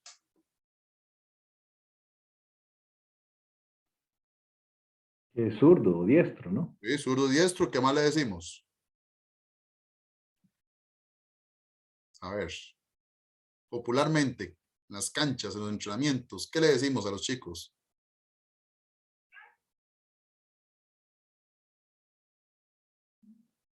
Esta es su pierna y esta es la otra. Su pierna fuerte, ¿no? Eso. Esa es su pierna fuerte y la otra, su pierna débil. Llevémoslo al nivel del contexto del cerebro. ¿Qué le estamos diciendo en realidad? ¿Qué creen ustedes? ¿Qué le estamos diciendo? De que hay una extremidad que es óptima y la otra no. Exacto. Que la pierna fuerte es la que tienes que utilizar, la otra no sirve para nada. Esta es tu lado débil, tu lado fuerte, tu lado débil, tu lado fuerte. Entonces, ¿qué pasa? Es una cuestión de neurolingüística. Yo, a final de cuentas, uno comprende que así es, o sea, que hay un lado dominante y otro no dominante. Pero ¿por qué no cambiarlo por una codificación? ¿Por qué no decir tu lado 1, tu lado 2? Entonces, eso me sirve a mí, sin que el chico sepa que es 1, 2, nada más es brazo 1, brazo 2. ¿Para qué me sirve? Si yo estoy haciendo un ejercicio de lanzamiento y quiero generar un equilibrio de lateralidad, yo puedo decirle a los chicos, bueno, vaya a lanzar con el brazo 1 y después va a lanzar 3 veces con el brazo 2 o 2 veces con el brazo 2. El chico no sabe, él sí sabe porque dice, esta es la que más me cuesta, pero yo no le estoy diciendo o no le estoy dando una información de que este sirve y que el otro no, ¿verdad? De que este es fuerte y el otro no, porque al final de cuentas los dos los quiero que lo utilice durante el juego. En este tipo de lateralidad hay que tener cuidado con lo siguiente. La lateralidad puede ser, porque tal vez alguno se preguntará, bueno, qué interesante, yo puedo tener dominancia ojo derecho, puede ser que mi oído principal sea, o mi oído dominante sea el izquierdo, que mi mano sea izquierda y que mi pie derecho, ¿sí? Esos son lateralidades cruzadas. En eso, aquí hay una variabilidad de opciones. Puede ser que usted sea dominante pie derecho, dominante mano derecha y tenga una dominancia óculo auricular izquierda. Podría ser cruzado, podría ser todo completito derecho. Yo soy todo completito derecho, ojo, oído, brano y pierna, no tengo y no tengo excusa. Otros podrían ser completos izquierdos, pero sí podemos tener esa variabilidad. Como también hay chicos que por naturaleza y por estímulo pueden tener lo que llamamos son ambidiestros, ¿verdad? Que dominan ambas extremidades. Aquí hay un detalle interesante. El que genera la lateralidad, recuerden que es una dominancia de alguno de los dos hemisferios, es precisamente este amigo que está acá, el cuerpo calloso. Él es el que genera que una persona sea derecha o que sea izquierda, o sea, que la dominancia sea de uno o de otro. Y dependiendo la maduración del cuerpo calloso, que más o menos el cuerpo calloso madura aproximadamente entre los 6 y los 7 años de edad. Por eso es que antes de los 6 y 7 años de edad no podemos estar hablando de lateralidad en los chicos, porque antes de eso podría pasar de que está utilizando mucho la izquierda y ya a los 7 años definió y ahora es todo derecha, ¿verdad? Entonces, a esta edad es muy difícil porque apenas está en pleno proceso de maduración, en pleno proceso de mielinización del cuerpo calloso. Ahora, pasa algo interesante.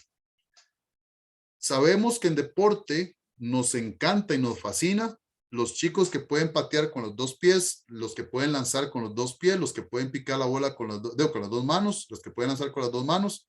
Eso nos encanta. Entonces, tratamos de acelerar el proceso de, de la parte de, con permiso, un trencito.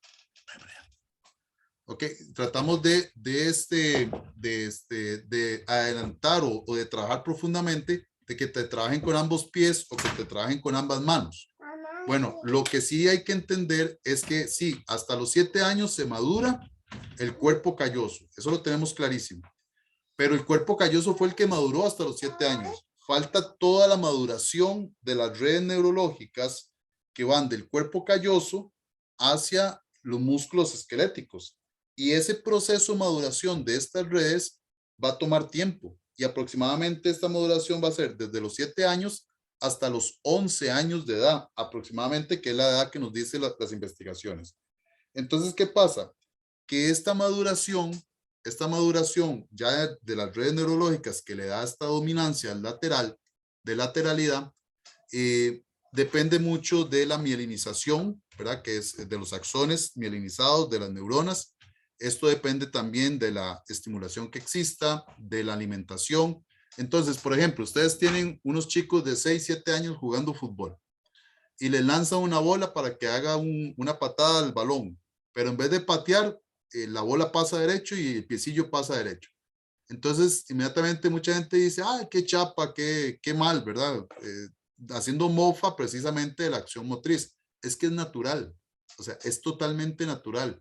A esas edades la coordinación es muy torpe, motrizmente hablando, es muy torpe. Ahora, ¿cuál es la recomendación? De los 7 a los 11 años es no forzar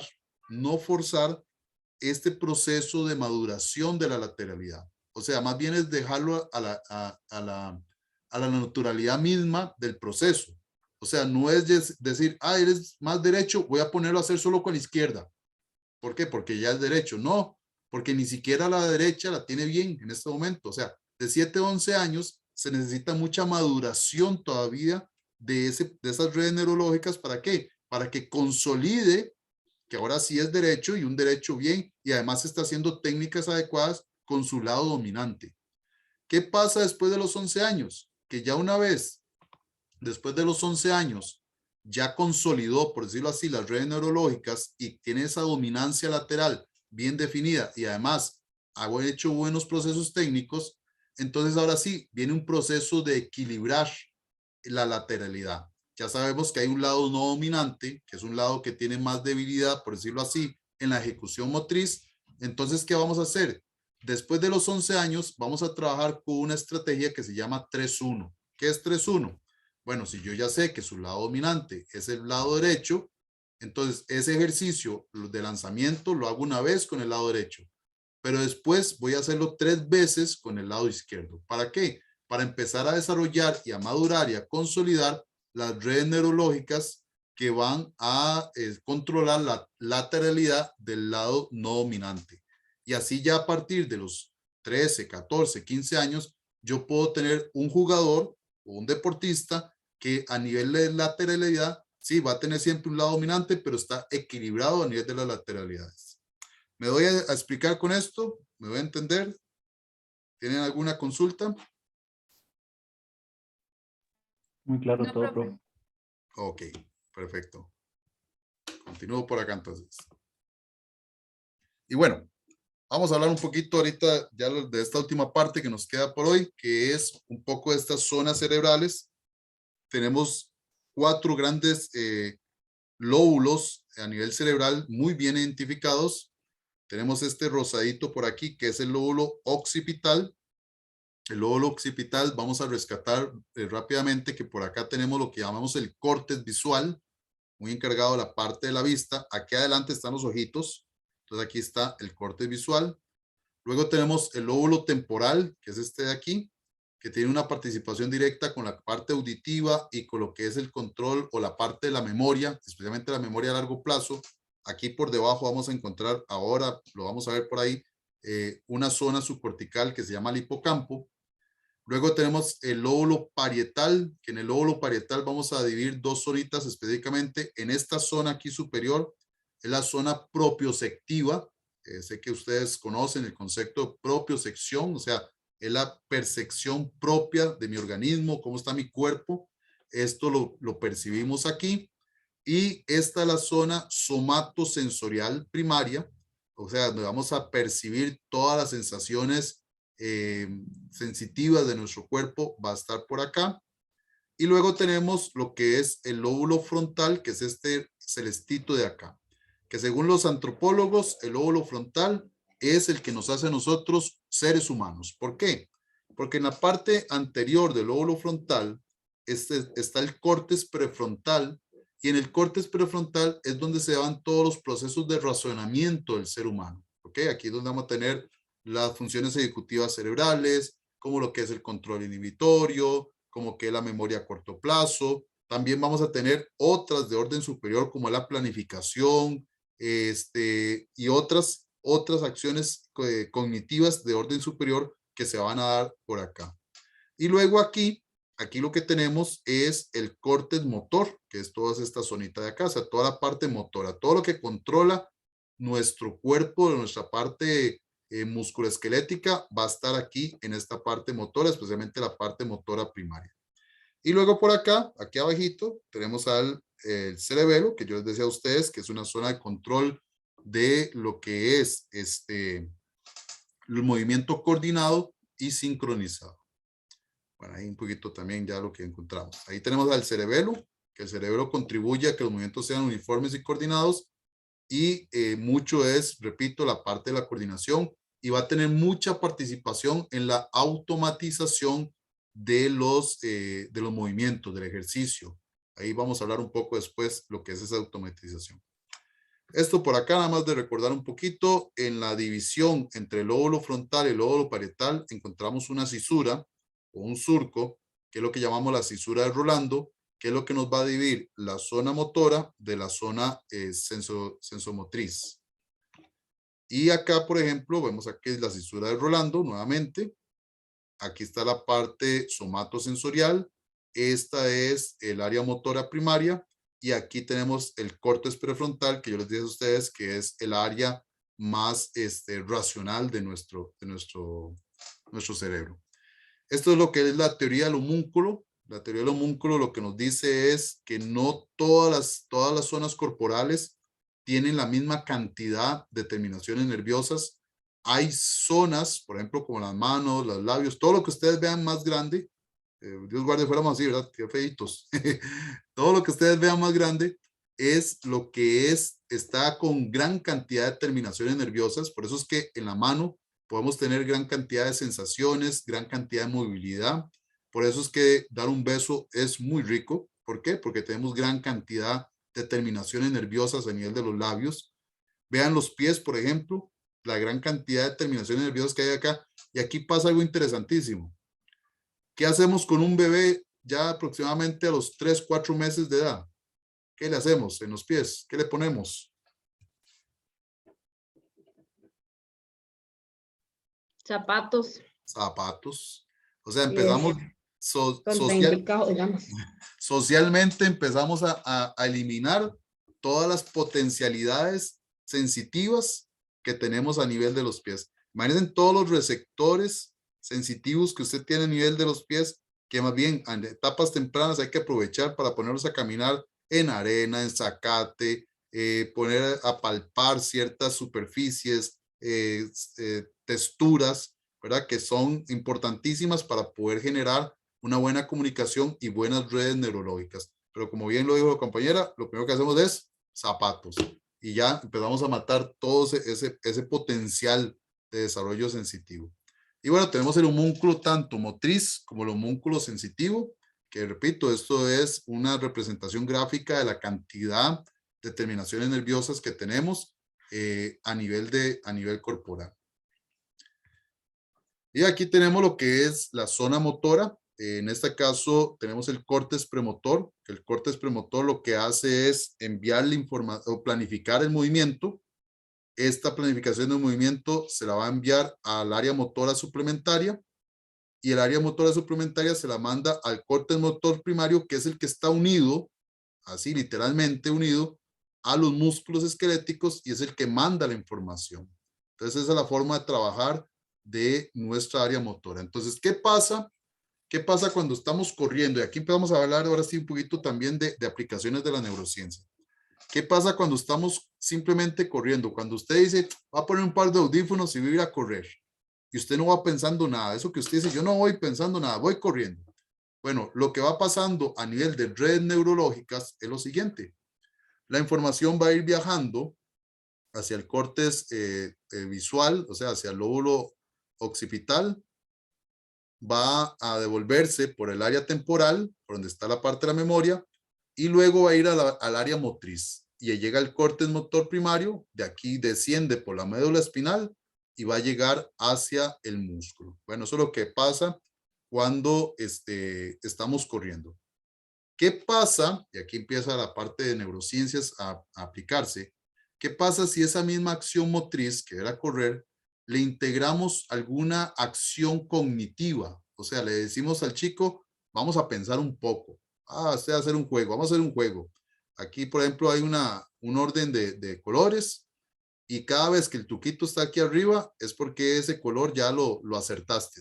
Pero hay que descubrir cuáles son esos otros. No estás viendo los colores. Entonces, cada chico tiene que venir con su copita y tiene que tratar de colocarlo según el orden que le está dando el chico por acá.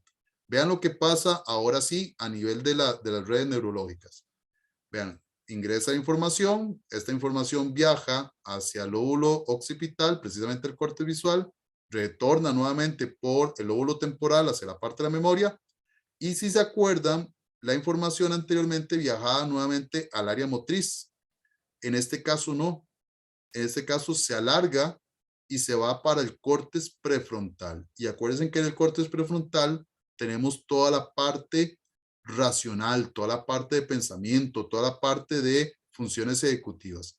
Y entonces acá, en este trabajo, inmediatamente una vez que ya se codificó esa información, va a viajar nuevamente al área motriz y ahora sí, desde el área motora primaria, viaja la información por la médula espinal hacia los músculos. Entonces vean cómo hay una implicación por un juego donde estoy haciendo acciones cognitivas. Bueno, ya aquí hay una implicación precisamente de lo que es el córtex prefrontal. Jimmy, Aquí, dime. Sí, adelante. ¿puedes explicar el juego? No entendí. Ok, va de nuevo. Aquí, por ejemplo, ve acá hay un chico, ¿verdad?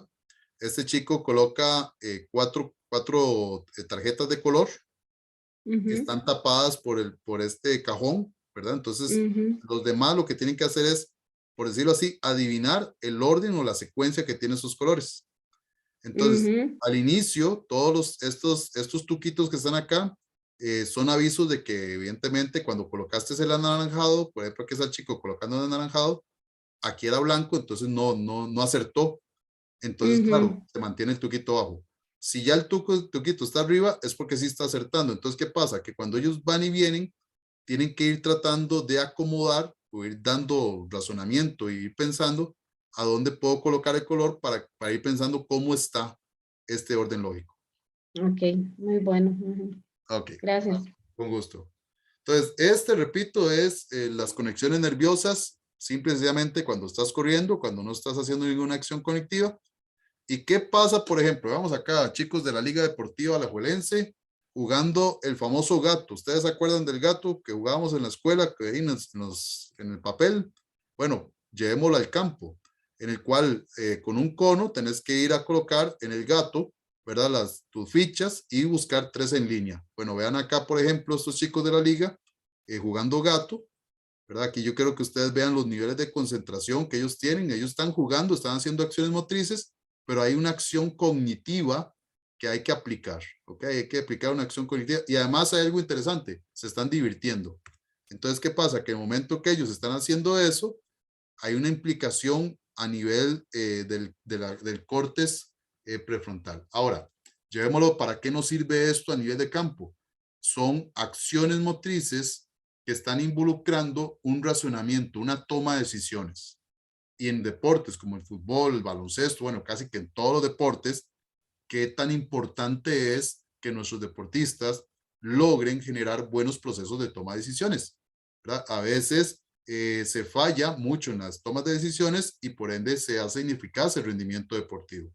Ahora, desde el momento que ingresa el estímulo hasta el momento en que se toma la acción motriz, puede estar pasando entre 180 a 260 milisegundos. Ahora, esto se llama velocidad de reacción. Si yo lograra que mis deportistas no trabajen a 260 milisegundos, sino a 180, generando esta toma de decisiones de una forma más rápida, esto puede hacerme que yo tenga ventajas a nivel del rendimiento deportivo, a nivel de la competencia. Estos 80 milisegundos de diferencia en la toma de decisión puede ser la diferencia entre un gol o atajar en este caso, la posibilidad de gol, o el sacar ventaja o no de una parte deportiva. Y claro, esto no sucede por simple y sencillamente porque yo pongo a la gente a correr y ya no, tengo que estimularlo. Tengo que hacer que estas redes neurológicas se crezcan, se maduren y se consoliden, que eso es lo más importante. Porque después de acá, en un proceso que vamos a ver después, estos comportamientos motrices que ahorita son conscientes, yo tengo que automatizarlos. Y esta automatización viaja directamente por redes subcorticales. Pero para poder yo automatizarlas, tengo que primero pasar por esta etapa de hacerlo consciente y hacerlo en los entrenamientos, para que después, más adelante, en una acción motriz de la competencia, se haga de una forma automatizada. Ahora, cuando se hace de una forma automatizada, la gente cree que es que se está trabajando de una forma refleja. La gente dice, ¿qué reflejos tiene el deportista? Hay que tener cuidado con eso. El reflejo es una acción involuntaria. Tradicionalmente es una acción donde el centro integrador no es el cerebro, sino es nuestra médula espinal. Por ejemplo, cuando usted se quema, digamos, tocaste algo caliente, manda la información por vías aferentes hacia la médula y por vías diferentes le manda a decir la información al músculo, contráigase. Entonces quita la mano. O cuando usted le hacen la pruebita del reflejo del tendón patelar, bueno, ahí usted extiende la pierna precisamente porque hay una acción refleja. Esto es un reflejo. Esto de acá, ojalá que lo estén viendo bien, eso es una acción motriz de Keylor Navas, precisamente en un partido contra Estados Unidos en una eliminatoria. Quiero que noten, y ojalá que lo estén viendo bien, que no se les esté pegando, como a menos de 1 o 2 metros de distancia de él, le hacen un desvío de la trayectoria del balón. Él ya iba hacia la direccionalidad original del balón a tratar de taparlo. Pero en el momento, voy a volver a poner por ejemplo acá.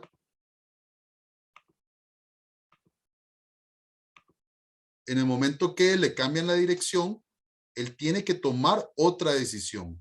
Ahora, esa decisión que él tomó ahí, que es rapidísima, es una velocidad de reacción rapidísima, no la toma simple y sencillamente porque sí, él es muy bueno, él tiene unas habilidades tremendas, pero eso tiene que entrenarse. O sea, eso no es obra de la casualidad. Eso tiene que entrenarse, porque si a su cerebro no lo han llevado a esos límites en el entrenamiento, simple y sencillamente en la competencia no va a poder tomar esas decisiones. Y eso no es un reflejo. O sea, ahí no hay una acción refleja. Eso es una acción voluntaria de velocidad de reacción, donde la información viajó hasta el cerebro y retornó al órgano efector y rápidamente logró ejecutar una acción eficaz. Si hubiese sido un reflejo, esto es un reflejo, usted se asustó y no sabe ni para dónde agarrar. Eso es un reflejo. Entonces, si Keylor Navas hubiera hecho un reflejo en esta acción motriz que yo les acabo de enseñar, simplemente cuando ve el estímulo, que es el balón, él se hubiera tirado a lo loco, a donde cayera, pero no fue lo que hizo. O sea, él tuvo una toma de decisión precisamente porque sus entrenamientos se le estimula este tipo de acciones. Estimulación donde usted tiene que someter al deportista a precisamente eso, a que él puede ser que la bola, le salga una bola por un lado, tenga que atajar una bola de tenis de campo, tenga que jugar con un globo, o sea, que tenga que tener situaciones imprevistas para que precisamente después en la parte de acciones específicas de la competencia pueda tomar esas acciones. Esto es otro reflejo de la marcha, que lo podemos tener en etapas infantiles.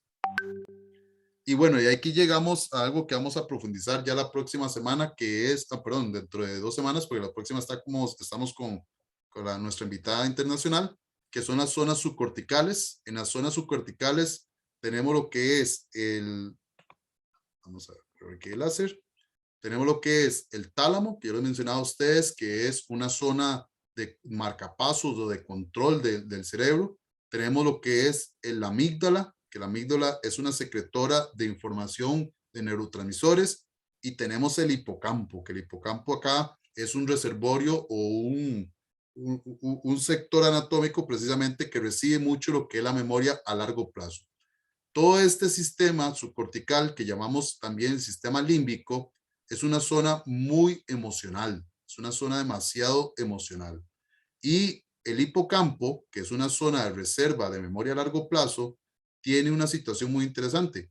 Conforme vamos avanzando en la edad, va disminuyendo en volumen. Entonces, ¿qué pasa? Que una persona sedentaria, que no hace nada de ejercicio, bueno, después de cierta edad va a empezar a tener enfermedades neurodegenerativas y va a ir perdiendo la memoria y va a ir perdiendo un montón de cosas. Y si es sedentaria, esta pérdida de volumen va a ser cada vez mayor. Vamos a ver después cómo, por ejemplo, con estudios como este, se ha encontrado que con solo 4 a 6 semanas de ejercicio podemos tener lo que se llaman neurogénesis hipocampal. ¿Qué es la neurogénesis hipocampal? Bueno, precisamente que a nivel del hipocampo podemos generar mayor cantidad de células nerviosas y podemos aumentar el tamaño de lo que es el hipocampo. Entonces, a nivel de adultos mayores, por ejemplo, esto es fantástico, pero esto no solo en adultos mayores, también lo podemos tener a nivel de niños, jóvenes, adultos, donde el ejercicio nos ayuda a aumentar el tamaño del hipocampo y por ende vamos a tener mejor capacidad cognitiva.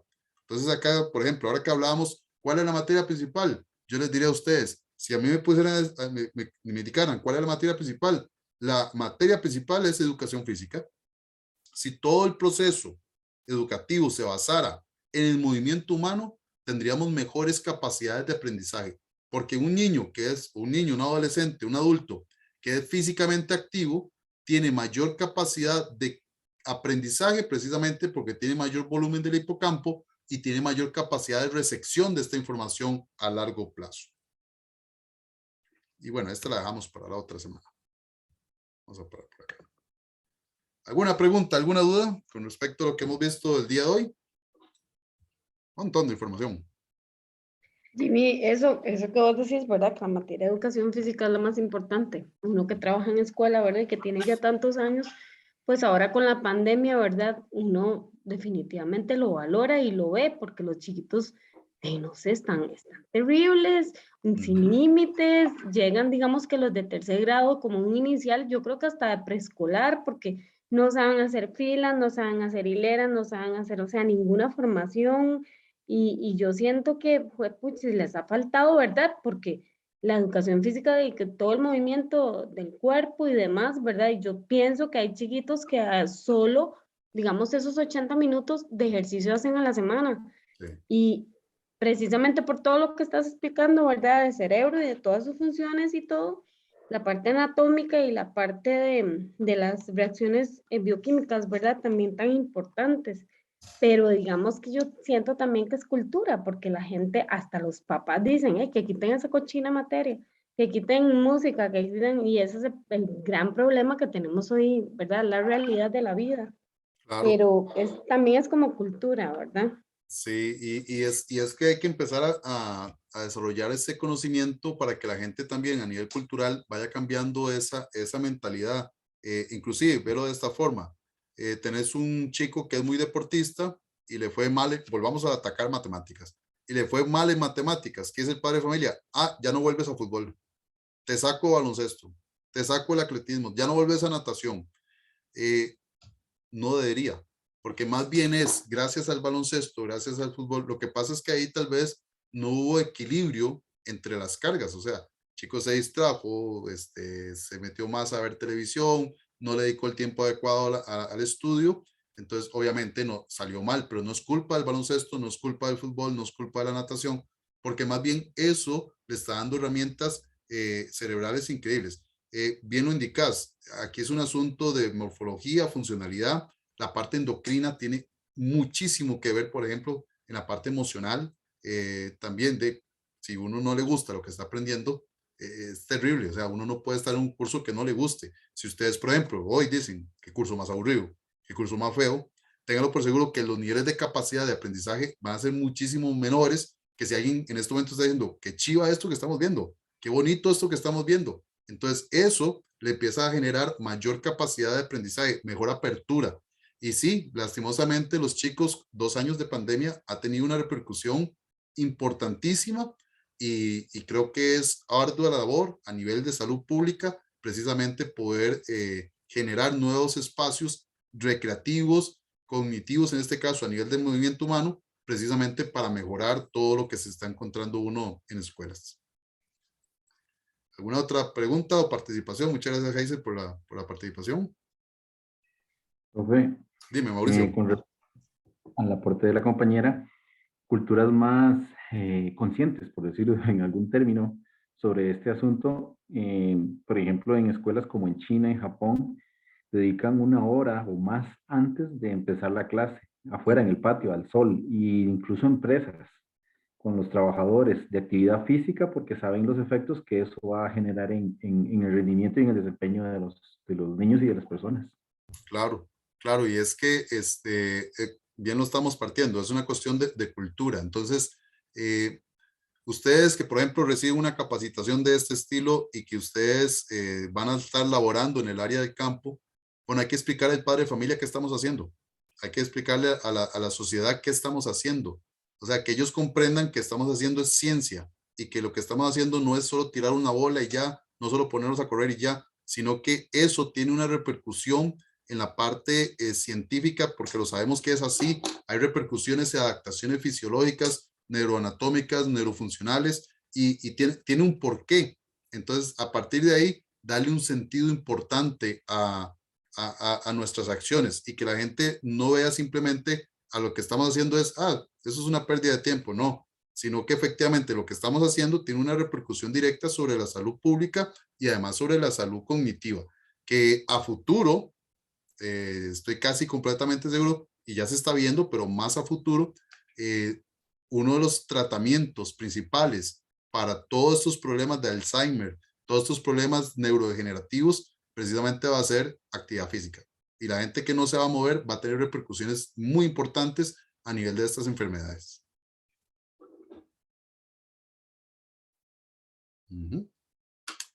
Bueno, son las 9 de la noche. Yo les voy a compartir entonces las diapositivas que hemos visto hasta el día de hoy. Eso se los comparto el día de mañana. El video va a estar para mañana ya listo para que ustedes lo puedan volver a revisar la clase. Y bueno, más bien agradecerles el espacio, el tiempo. Nos estaremos viendo la próxima semana a las 7 de la noche con la participación de Luciana Brito desde Argentina y que nos va a hablar tanto de propiocepción y bueno, interesantísimo todo lo que nos va a estar hablando y esto ya empezó. Así que muchas gracias a todos y nos vemos la próxima semana. Gracias, buenas noches. Gracias. Profe. Gracias. Hasta luego, profe, gracias.